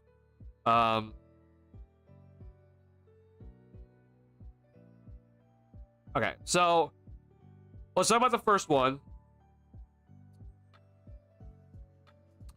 Baby's game today made me curious to see him with stars with Kobe or Zoe off the bench. Oh, so we run Booz Ellis and Phillips together? Maybe. Yeah, I wouldn't mind it, honestly.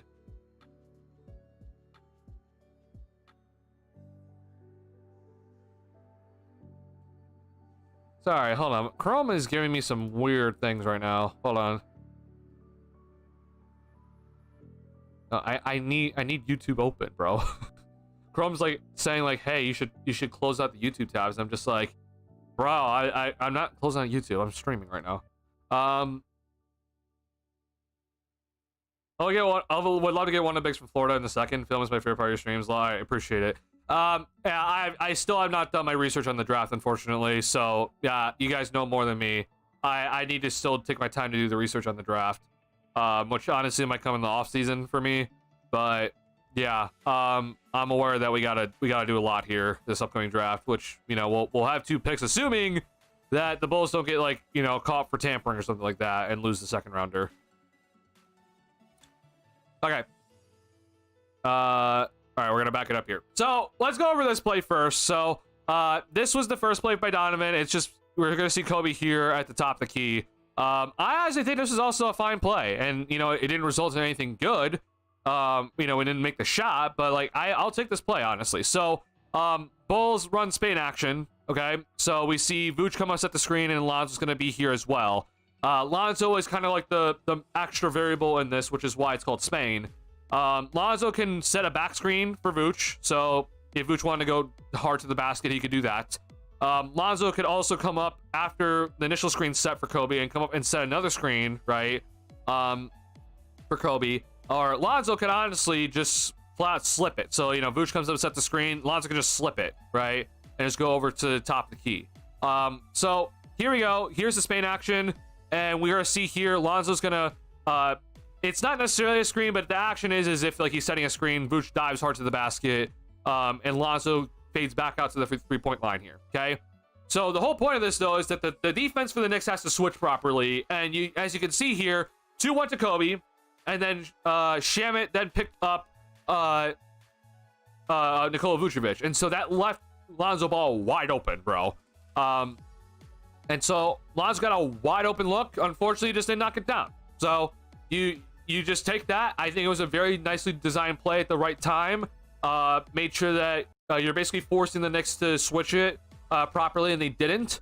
And you got a very wide open look out of it, and it just didn't go down. So, hey, you just live with that. I think it was a very good play call overall. Props to Donovan for that play call, and good job executing it. Unfortunately, just didn't knock it down. Okay, now we gotta talk about this play. Okay, so I overall think that when it comes to the last play of regulation, where Vooch did miss the layup, okay, where he got blocked by Mikal Bridges, I think this was a very also nicely designed play. But we'll talk about Vooch specifically here, okay? I thought he dribbled, by the way. I tweeted that out. I thought he took a dribble. He didn't. But we'll just talk about this in general, okay? So, as always, there's always action that I feel like people don't always look at when it comes to this sort of stuff. Like, I think that everything is important at the end of the day. But you see here how the Bulls are setting this up, where you have, I believe that actually might be Buzel, or I have to double check this. But basically, guy runs this way, you got a guy running this way, okay? The whole point of that action is just to get the defense spread, okay?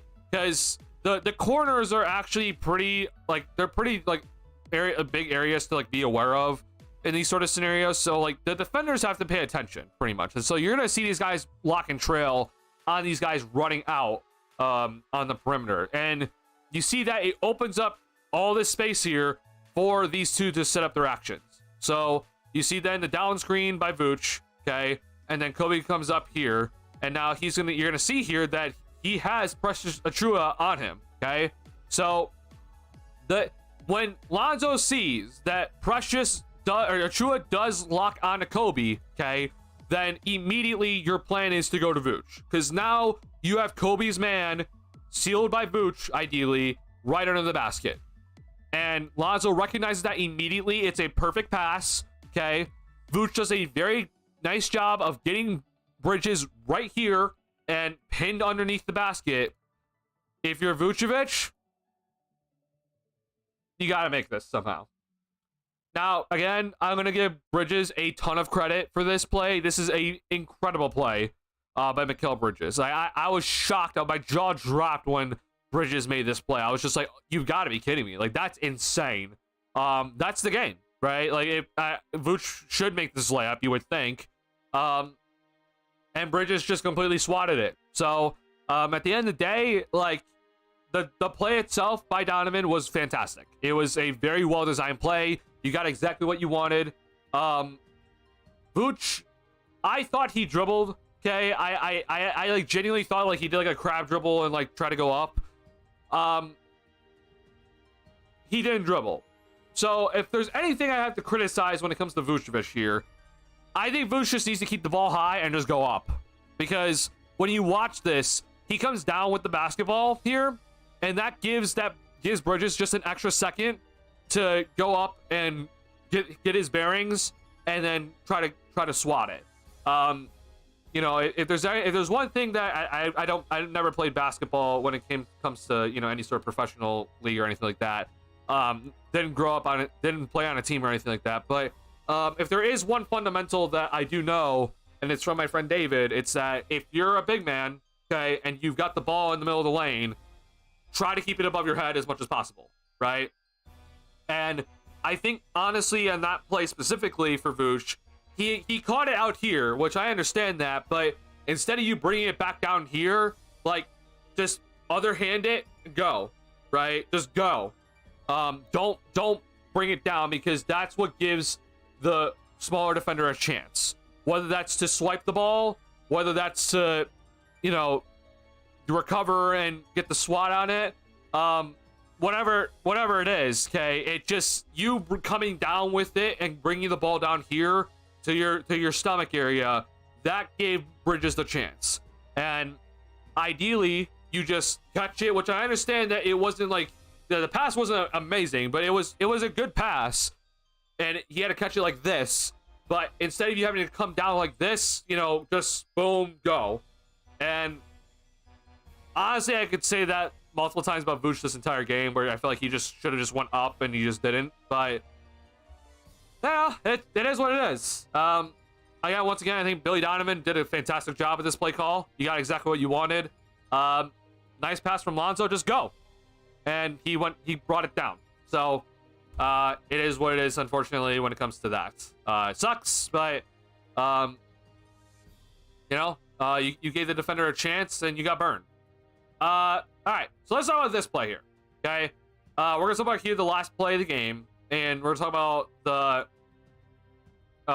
we'll talk about the last possession for the Bulls here. Big time fans, excellent breakdown, appreciate it.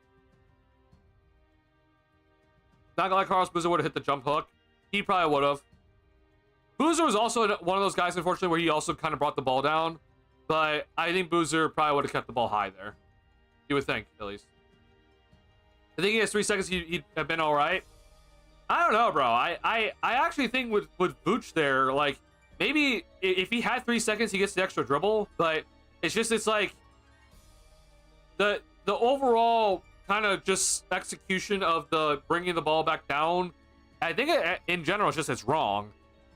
So maybe it was just him rushing, right? Like, maybe you're right that if he just knew he had more time, he doesn't bring the ball down, and just make sure he fully secured it. But yeah, it's not great, honestly. What the? Sorry, but I don't know if you guys get like a stoppage here or not, but like, basically, my YouTube page keeps crashing, and you can see it here right now. I don't think the stream stops, but my YouTube page keeps crashing. So chat crashes, and then my stream page keeps crashing, and I don't know why. Give me 1 second. Sorry, I'm just gonna close out some tabs just in case. Like maybe that helps.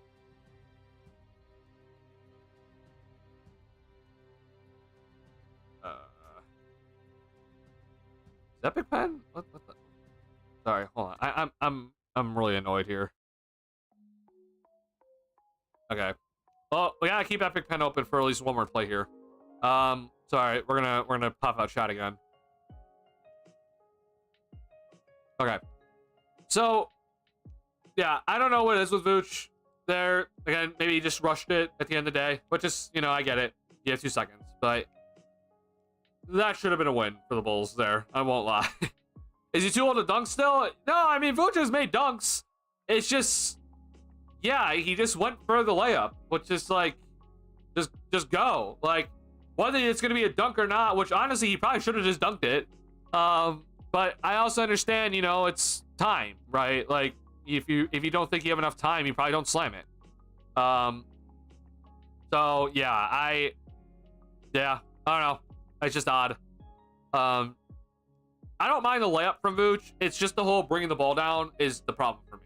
Which is the reason why I thought he took a dribble. Like, after watching it real time, like, I didn't go back and watch it until a little bit after. But I actually thought he dribbled in real time. And I was like, why'd you dribble? But instead, he just caught it, brought it down, and then tried to go up with it. That's, just odd decisions by Vooch. But, it's end of game situation. Okay, let's talk about this play. Guys, I know a lot of people are going to give Donovan some crap here, but I actually think, honestly, it was a pretty solid play still. Once again, you see Giddey run to the corner, and Herder's going to run this way, or just move that way. So you spread the floor properly, and then you're going to go ahead and get into your action. So what this play does here is you have Kobe, who started down here.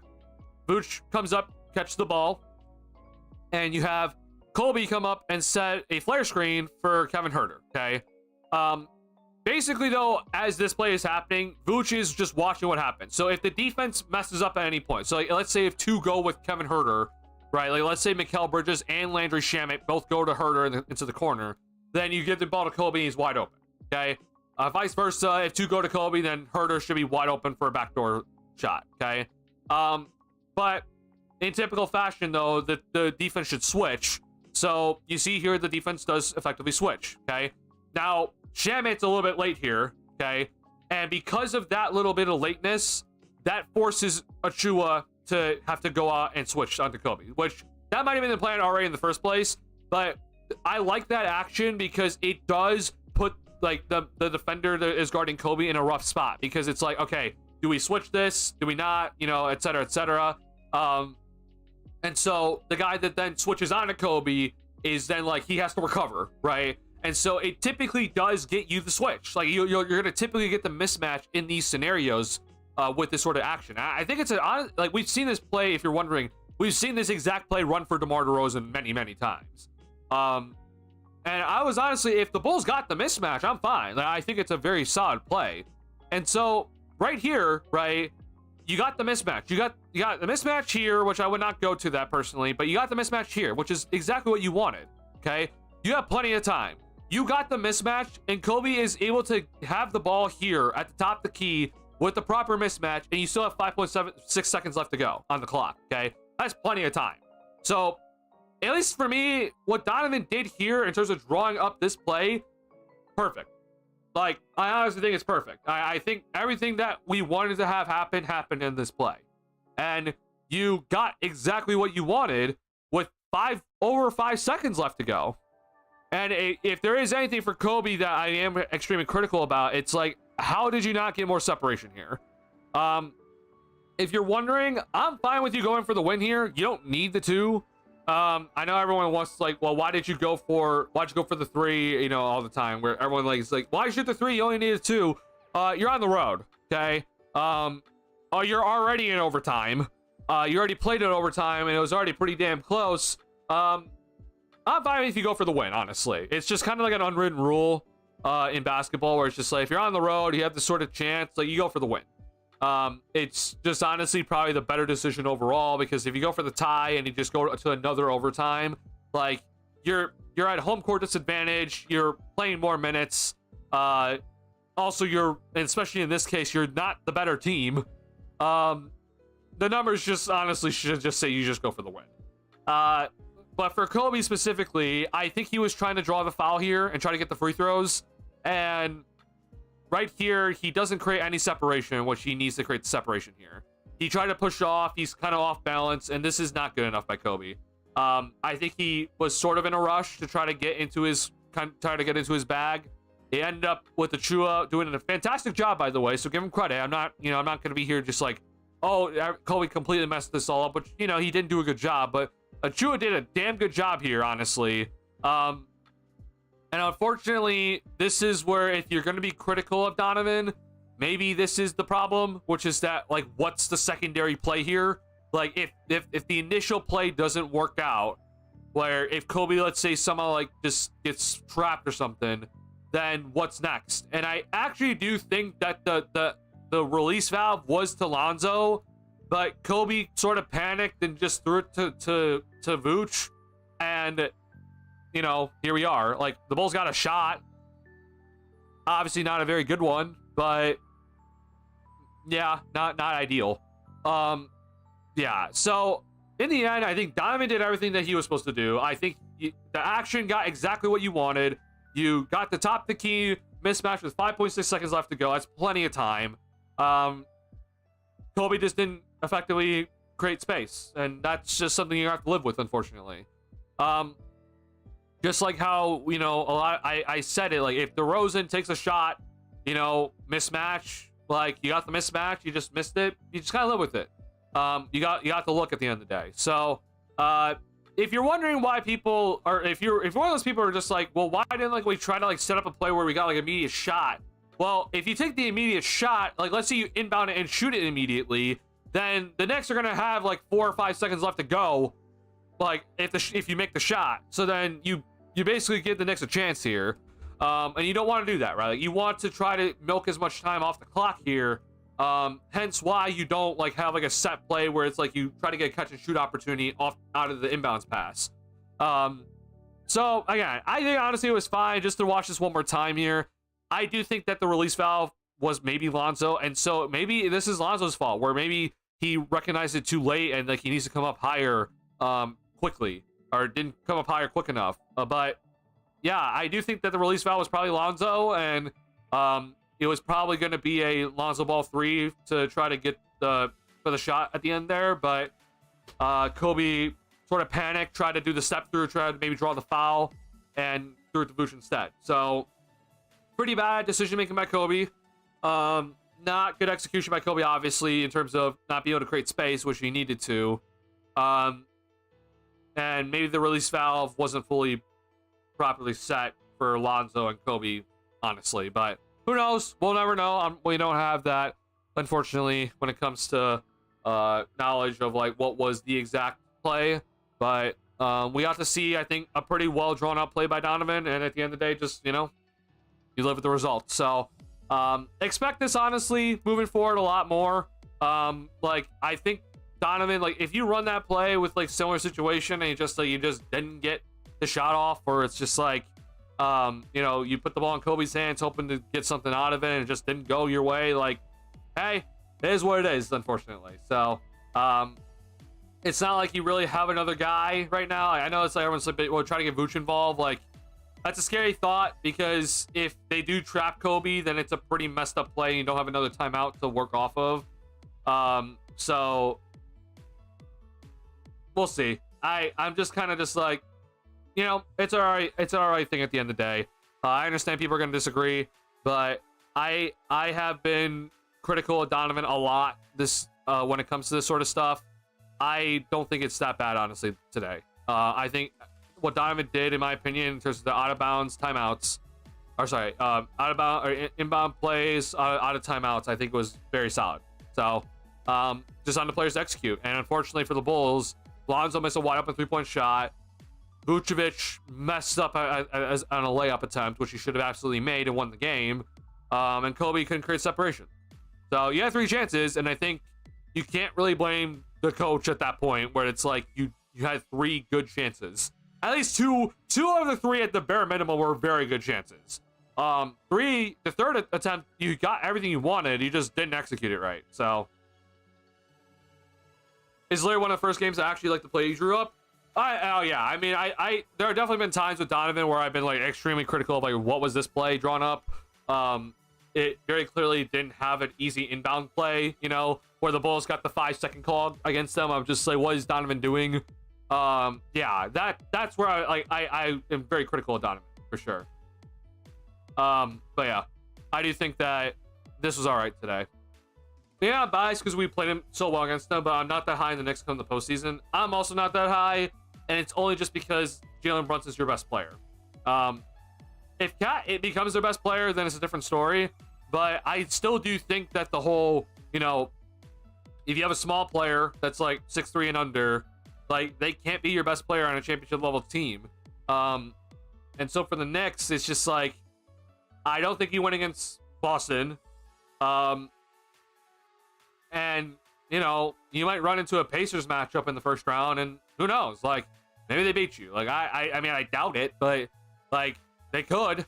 Yeah, I wouldn't be shocked if the Knicks also struggle in the postseason. I mean, was it last year? I always forget which year it was, but I think it was last year where the Knicks they lost the first round against the Cavs. Is that right? Let me double check that.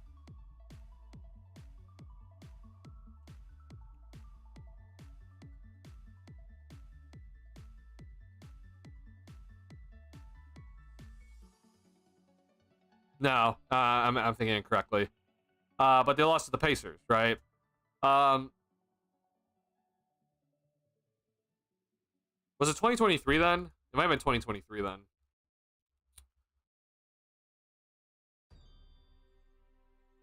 Yeah, that's what it was. So 2023 was when the Knicks lost to the first round to the Cavs, which they were the Knicks were 5 seed, Cavs were 4 seed, but like that Cleveland team also like that at that current time wasn't anything special. Oh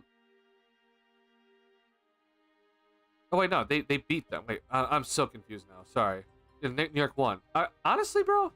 Okay, all right. I'm flipping in my head. Sorry, at that moment it was because the Cavs had the smaller players, and so I'm so sorry. Yeah, it was flipped.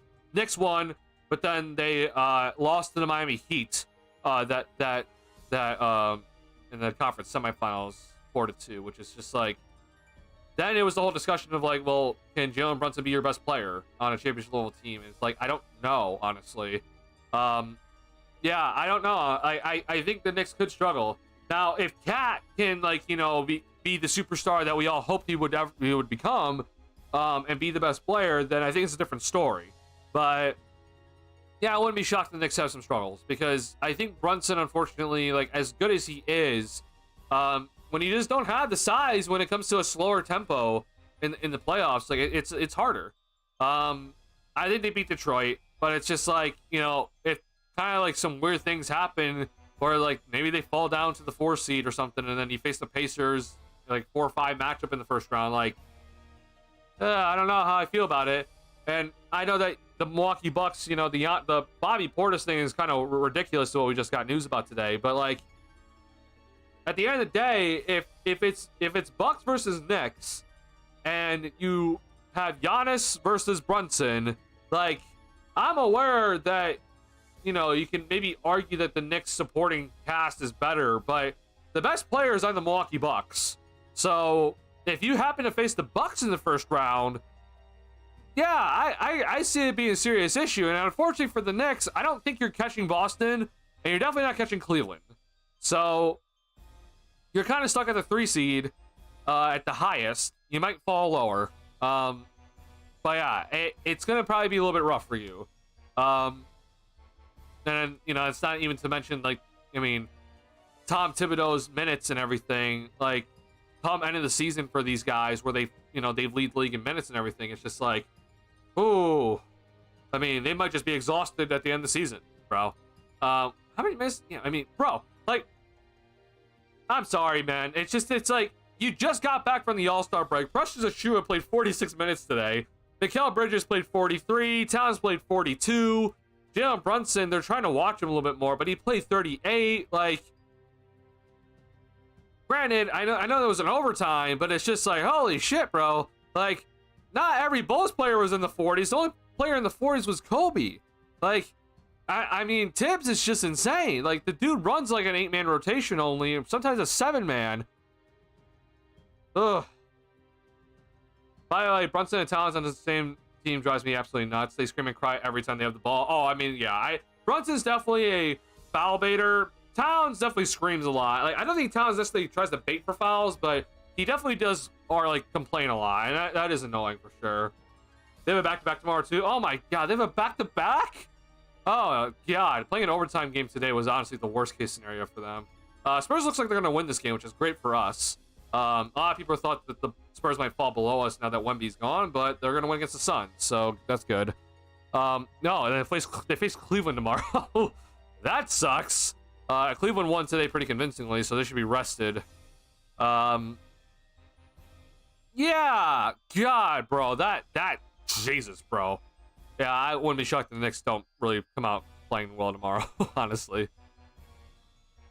Where's OG? I honestly don't know what OG had today, but I know OG was injured. He had something. Let me look that up, honestly. I don't know what OG... I completely forgot. I read it. I just don't know what he was injured with. Leg issue. This is his 6th straight game missed in terms of his right foot sprain. So we'll see if he plays tomorrow. Yeah, no Josh Hart today either.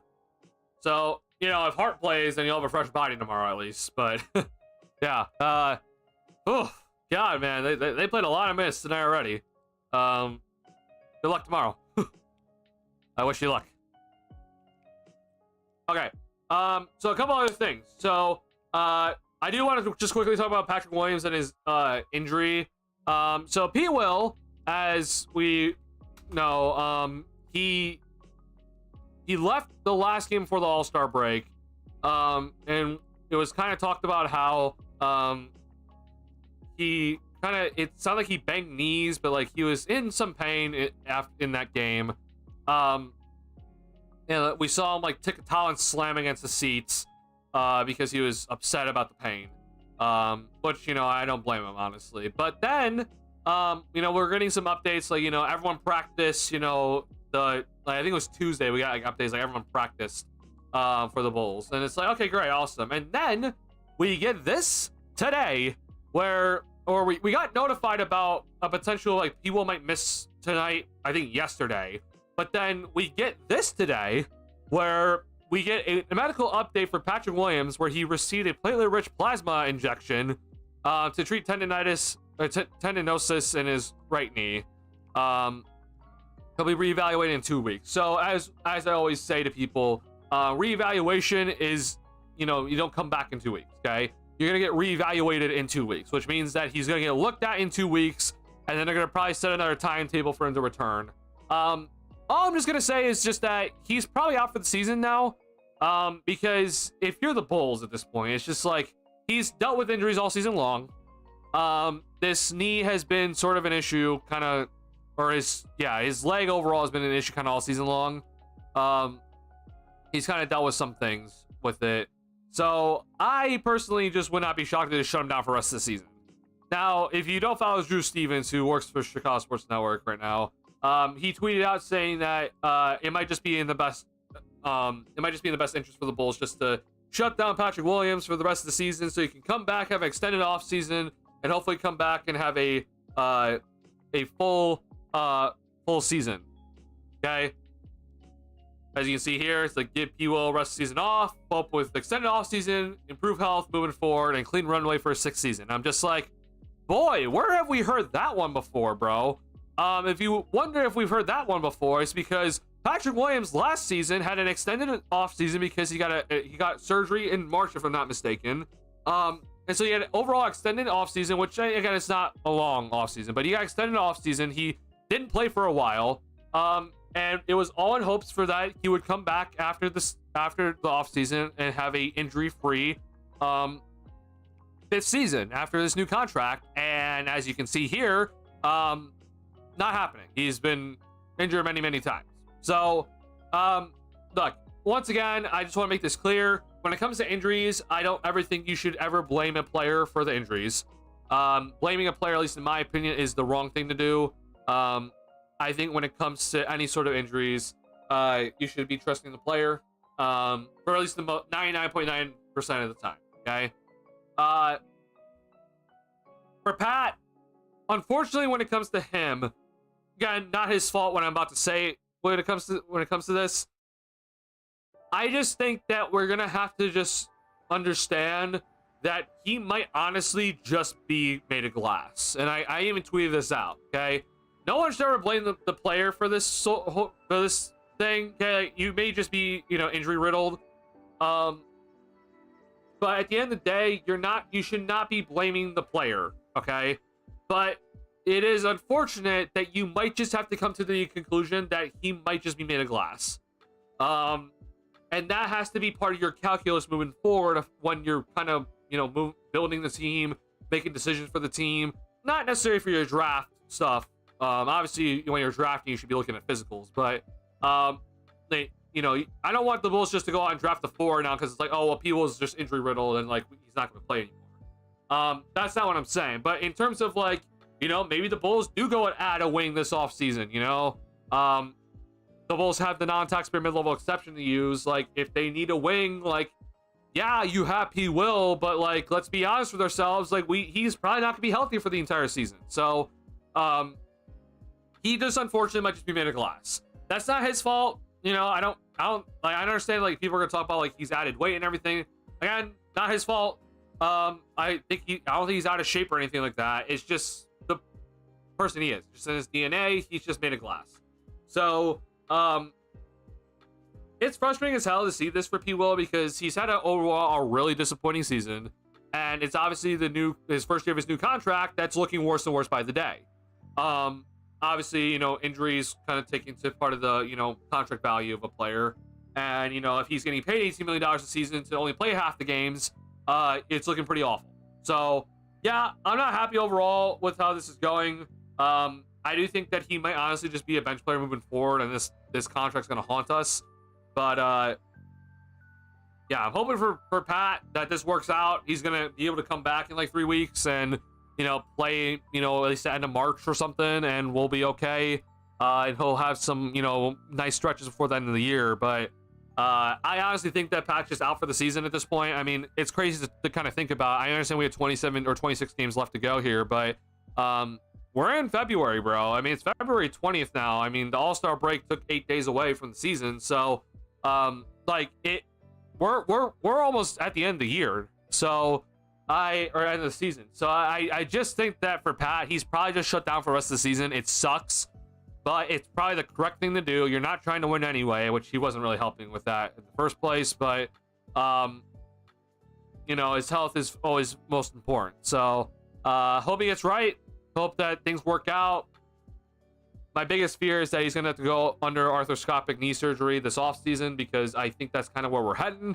But we'll see. So just hope that things work out for Pat. I just want to go ahead and just say that. Other news, Victor Wembanyama is out for the season with the blood clot. Don't know the exact medical terminology. I just want to make this clear. So yes, Chris Bosh had blood clots that ended his NBA career.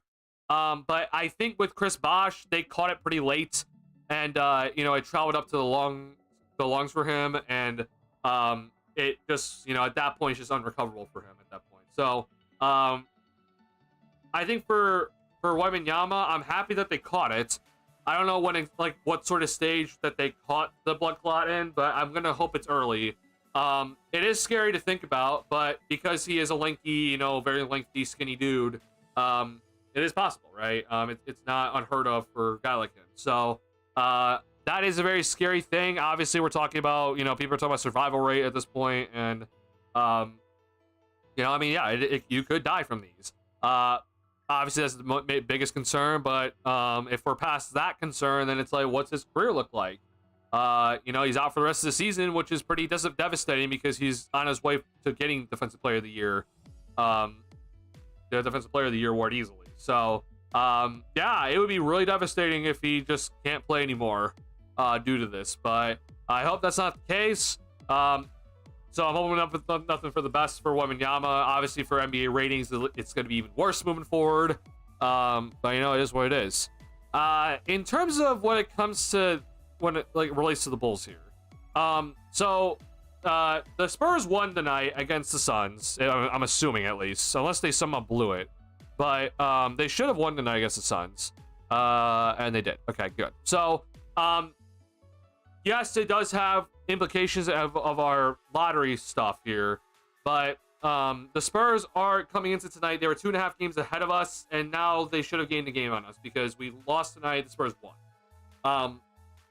I honestly don't think we're going to pass the Spurs. I'm more concerned about the Blazers at the moment, and I understand, Wembanyama is obviously the team for the Spurs, but I'm more concerned about the Blazers. I think the Blazers are more susceptible to being worse. Even with Wembanyama gone, I think the Blazers just can go on a horrible stretch here. So I'm hoping, honestly, for the Bulls' sake, that they lose enough that they don't, suddenly have more wins than the Blazers and the Spurs. But I know it's very possible here.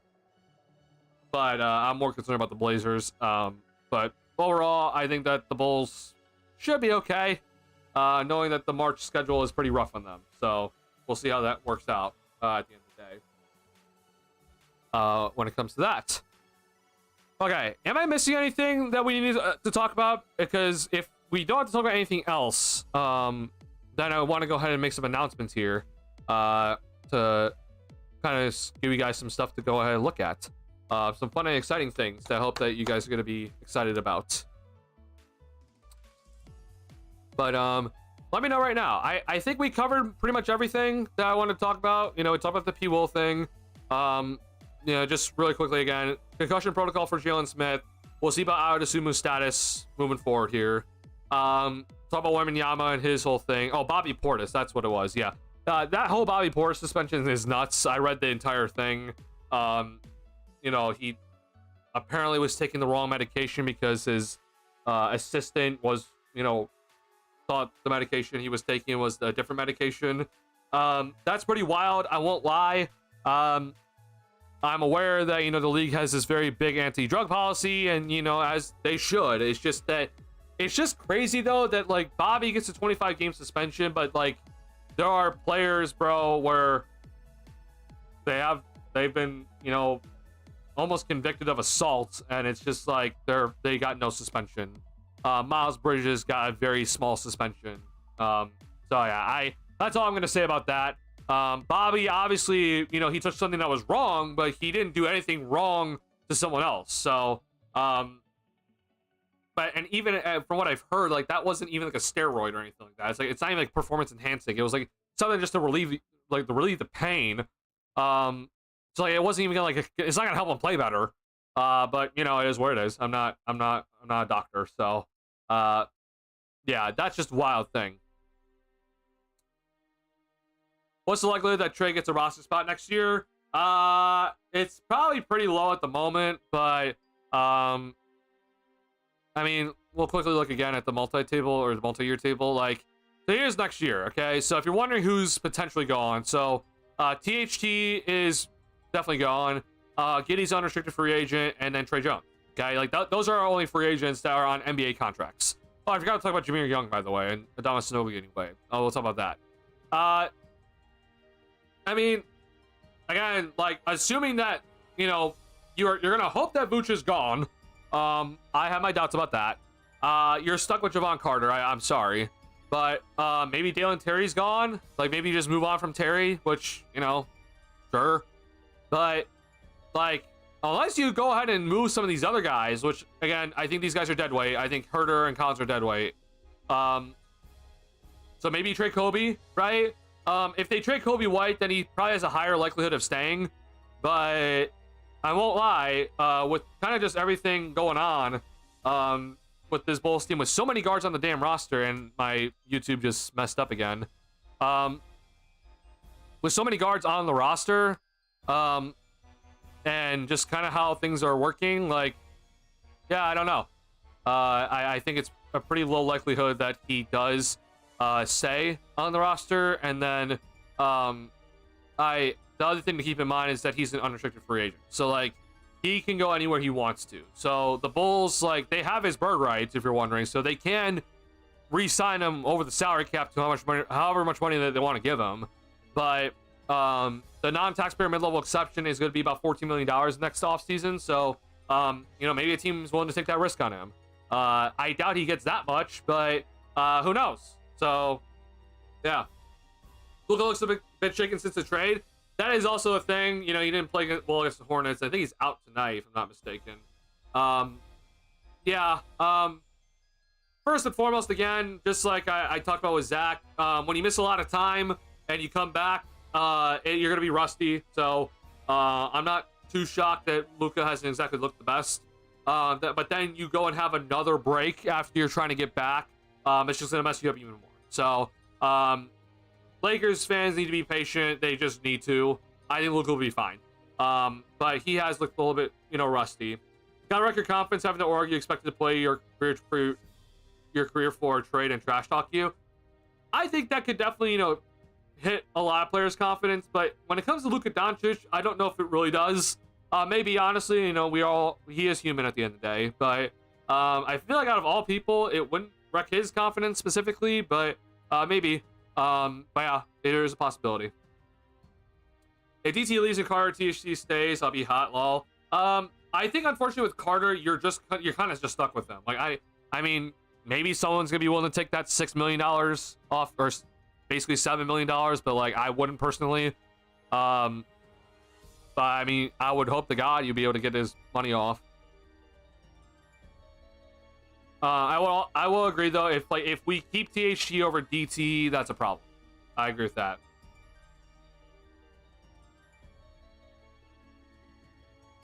Yeah, JC wants to play. I honestly think he might learn from TC and decline the option. The only thing though with Torrey Craig was that he declined the option when it was basically a minimum, right?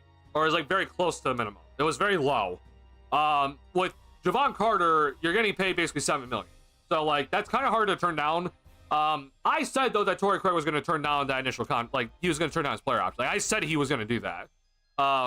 I was basically predicting like this makes a lot of sense. Like, he's gonna decline that. For Javon Carter, it's a lot harder to turn down 6.8 mil. I won't lie. So yeah, I think Carter picks it up personally and tries to find a way to a different team some way, somehow. Buyout option, you know, at the end of the season, right? Was the DT top 15 pick? I think he was 17. I have to double check that, honestly. I don't know. Let me look. He was 18th. Yeah, Dalen Terry is 18th overall. Chris Wasteful. Yeah, it overall sucks. I mean, I understood the thought process with Dalen Terry, but boy, he has not turned into anything we wanted.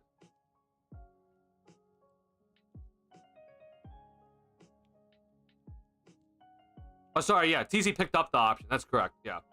Well, Torrey Craig picked up the option as well because I think he looked around and was just like, yo, like, am I gonna really get any more money? You know, like, am I gonna get more money somewhere else? You know,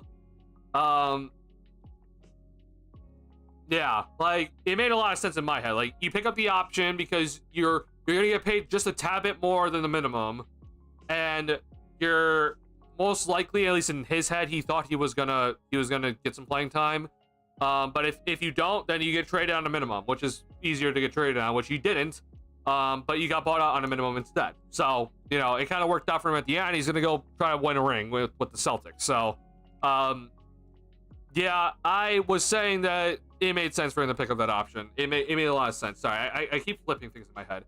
Yeah, Torrey Craig picking up the option made a lot of sense because you look around the league, it's just like, am I gonna get more money? Like, probably not. You're probably gonna sign a minimum anyway. You'll get paid just a tad bit more than the minimum with the Bulls. So, yeah.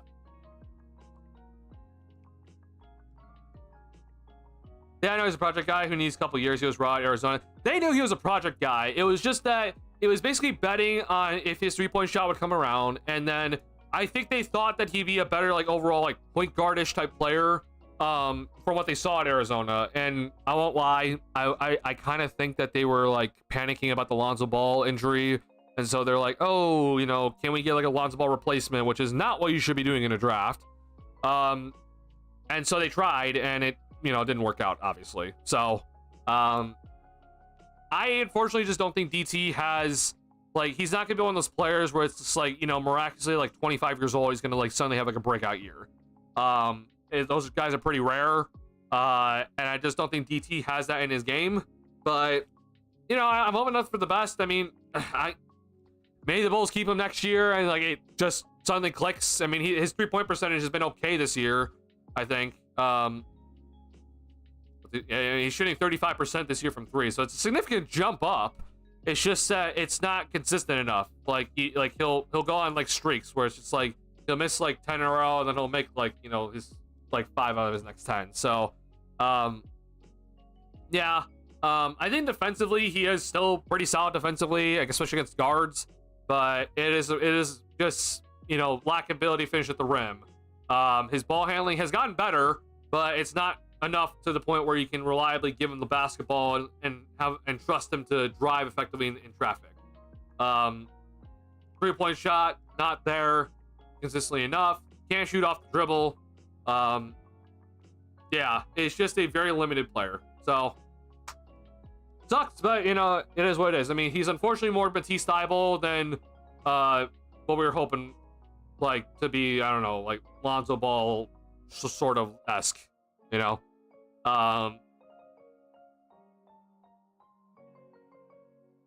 He shows flashes, but it's just rare. Definitely don't see him turning to an elite guy, but good defender, but he needs the 3-ball to fall. Oh, for sure. Yeah, his 3-ball is the necessary thing, and then I think his ability to dribble has gotten better, but he can't finish at the rim still. Like, his core strength and ability to finish at the basket isn't there still.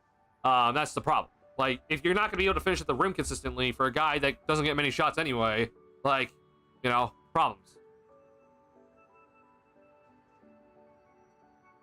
He can drive sometimes, though. It's still rare, though. Yeah, it's just rare, unfortunately.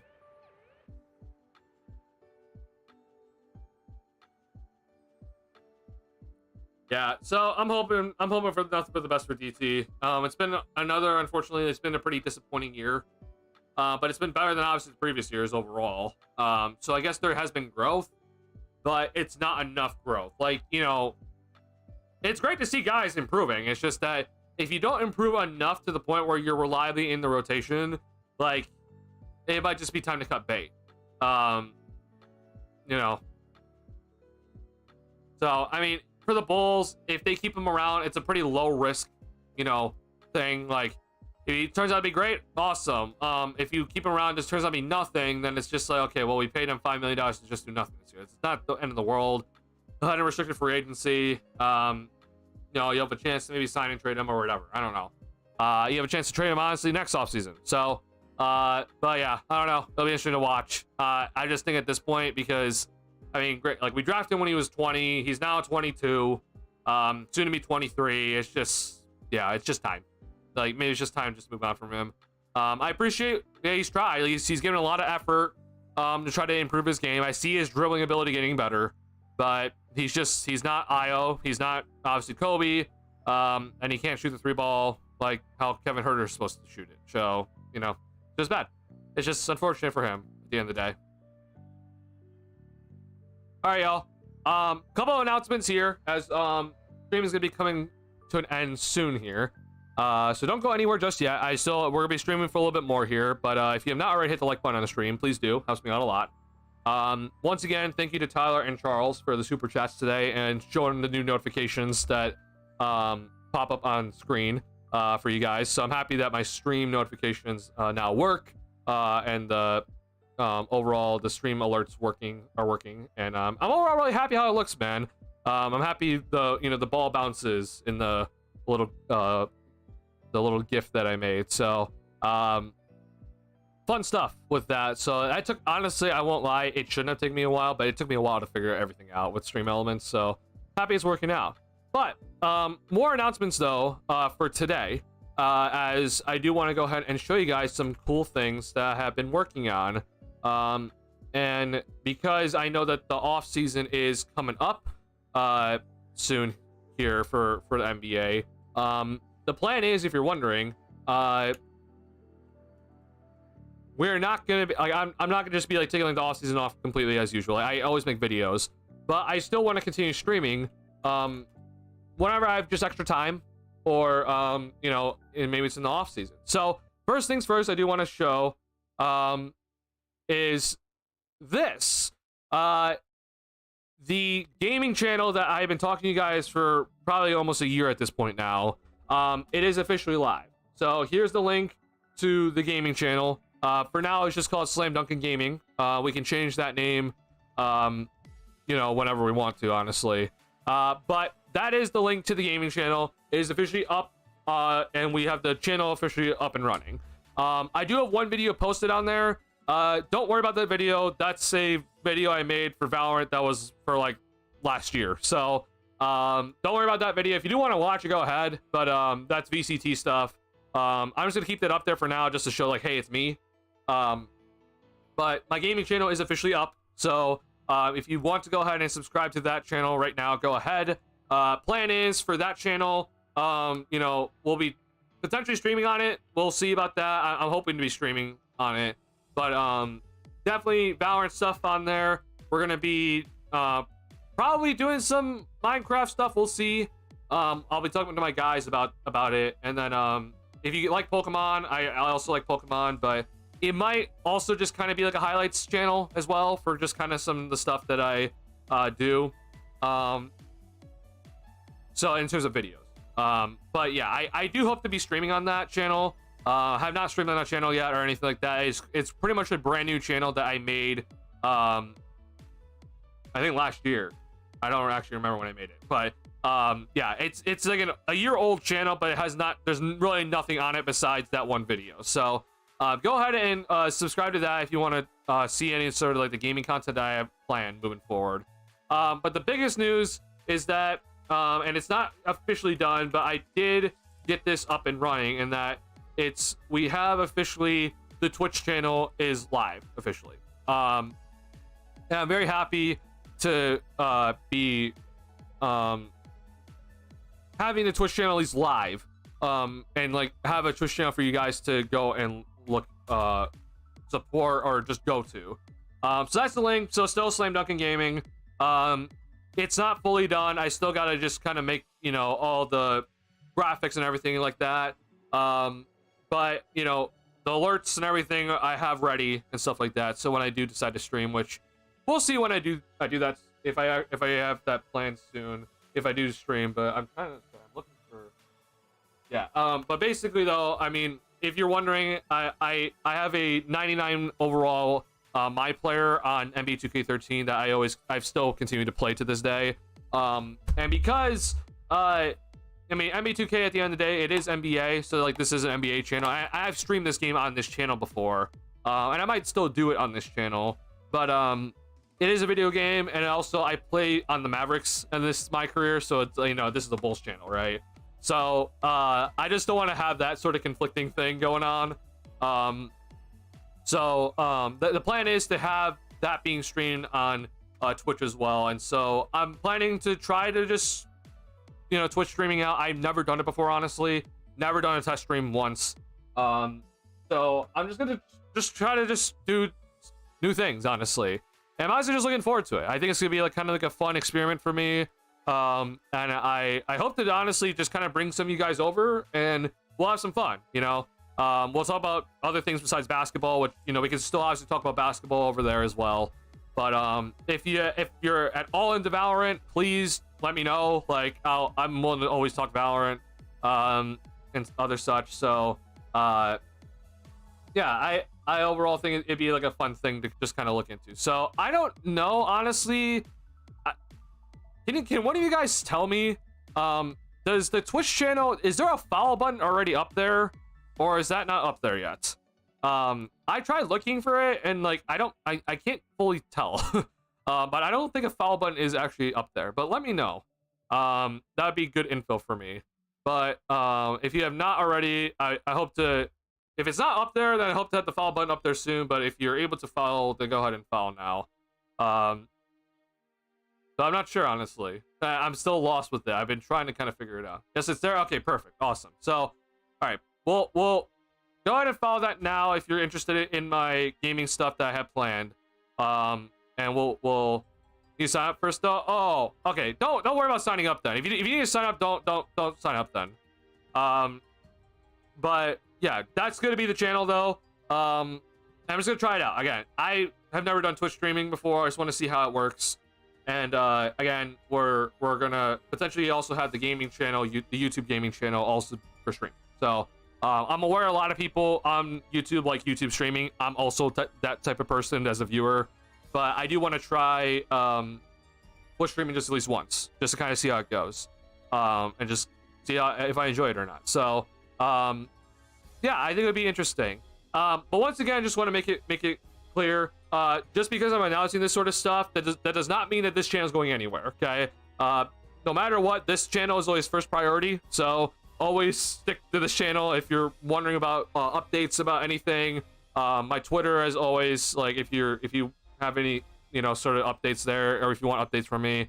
But as always though, when it comes to this stuff, like this channel is always top priority.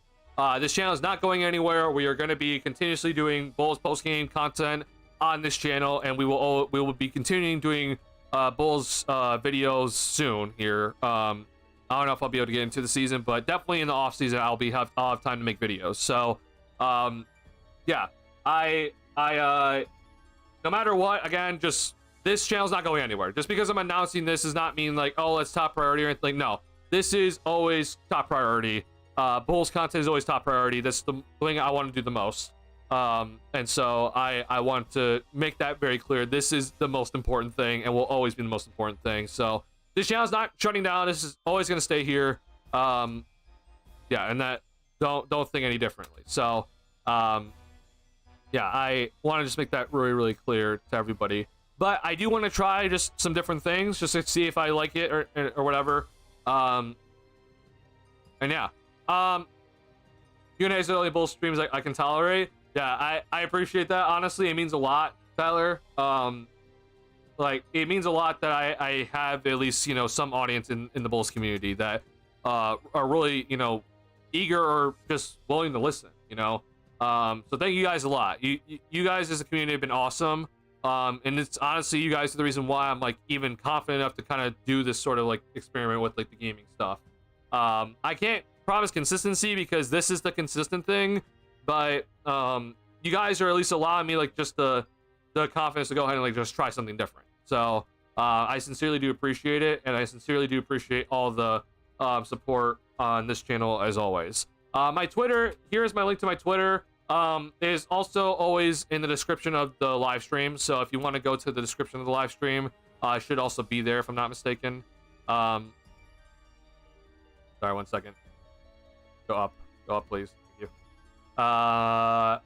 Yep. So yeah, if you ever need my if you need a link to my Twitter, it's always in the description of the live streams. The link is also there, but I also posted it in chat. So that is my Twitter. I know it's a ridiculous platform at the moment because Musk sucks, but I still, it's the main social media app I still use. So yeah. So again, Twitter's there. New YouTube channel, gaming channel, also posted in chat. So it's gonna be this one for you guys right here, and then the Twitch channel one more time is here for you. So once again, I do appreciate it. So that's the YouTube again. Sorry, hold on. What happened?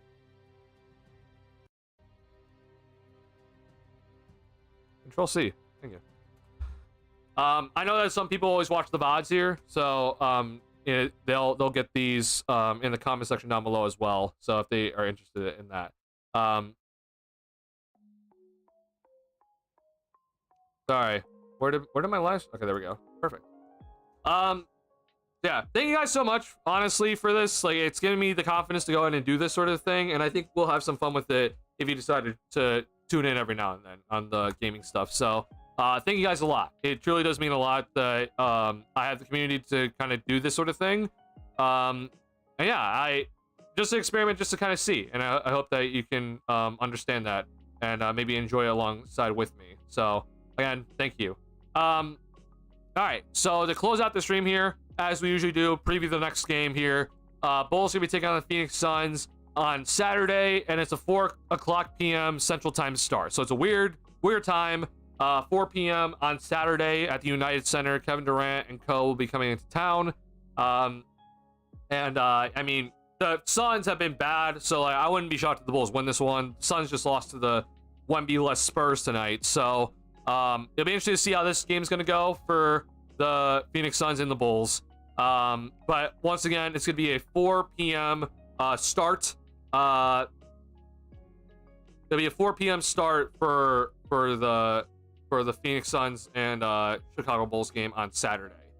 So post-game stream will be around 6:30 whenever the game does end. So around 6:30 p.m. expect post-game stream then, which actually it works out even better for my schedule that it's an earlier game. So just be aware though, it's just an odd timing. It's not the typical like 7 p.m. start that we're used to having. Well, the game will be happening again. So I'm gonna talk to my guys this Saturday. If there is a stream that would happen, okay, it would be this upcoming Saturday, basically. So like I'll be streaming after this game. So after the Bulls versus Suns game on Saturday, okay, I'll be streaming after that game on this channel, okay. So typical Bulls post game coverage. But then I want to try potentially the gaming channel, whether that might be right after I end this the stream on this channel and the post game stream. I might just kind of send you guys over to the other channel if you want to watch, or I might be doing a stream later on. But basically though, I have to talk to some of my guys about this, but on Saturdays my friends and I, we go and we do Valorant Premiere, and I kind of want to just see how that works out on stream. So that might be the first stream. If not, then I'll let you guys know. I'll definitely, if that is not the first stream, then I'll definitely be probably playing this on the Twitch channel and maybe the gaming channel as well. So yeah, either way though, it should be, I'll let you guys know. If you guys go to the community post on the TheSlamDuncan Bulls channel, you guys will see updates there. I'll post the update there if I am streaming or what time the plans are for streaming on the gaming channel. What time Saturday? That is also a good question. So the Valorant premiere is at 10 p.m. Central, which I know is late. So that's kind of the reason why I'm just like, maybe we don't do that. So again, 6:30 p.m. Central Time is post game for this game. This game on here, right here, this Phoenix Suns Bulls game. So yeah, honestly, I might just kind of switch channels, honestly.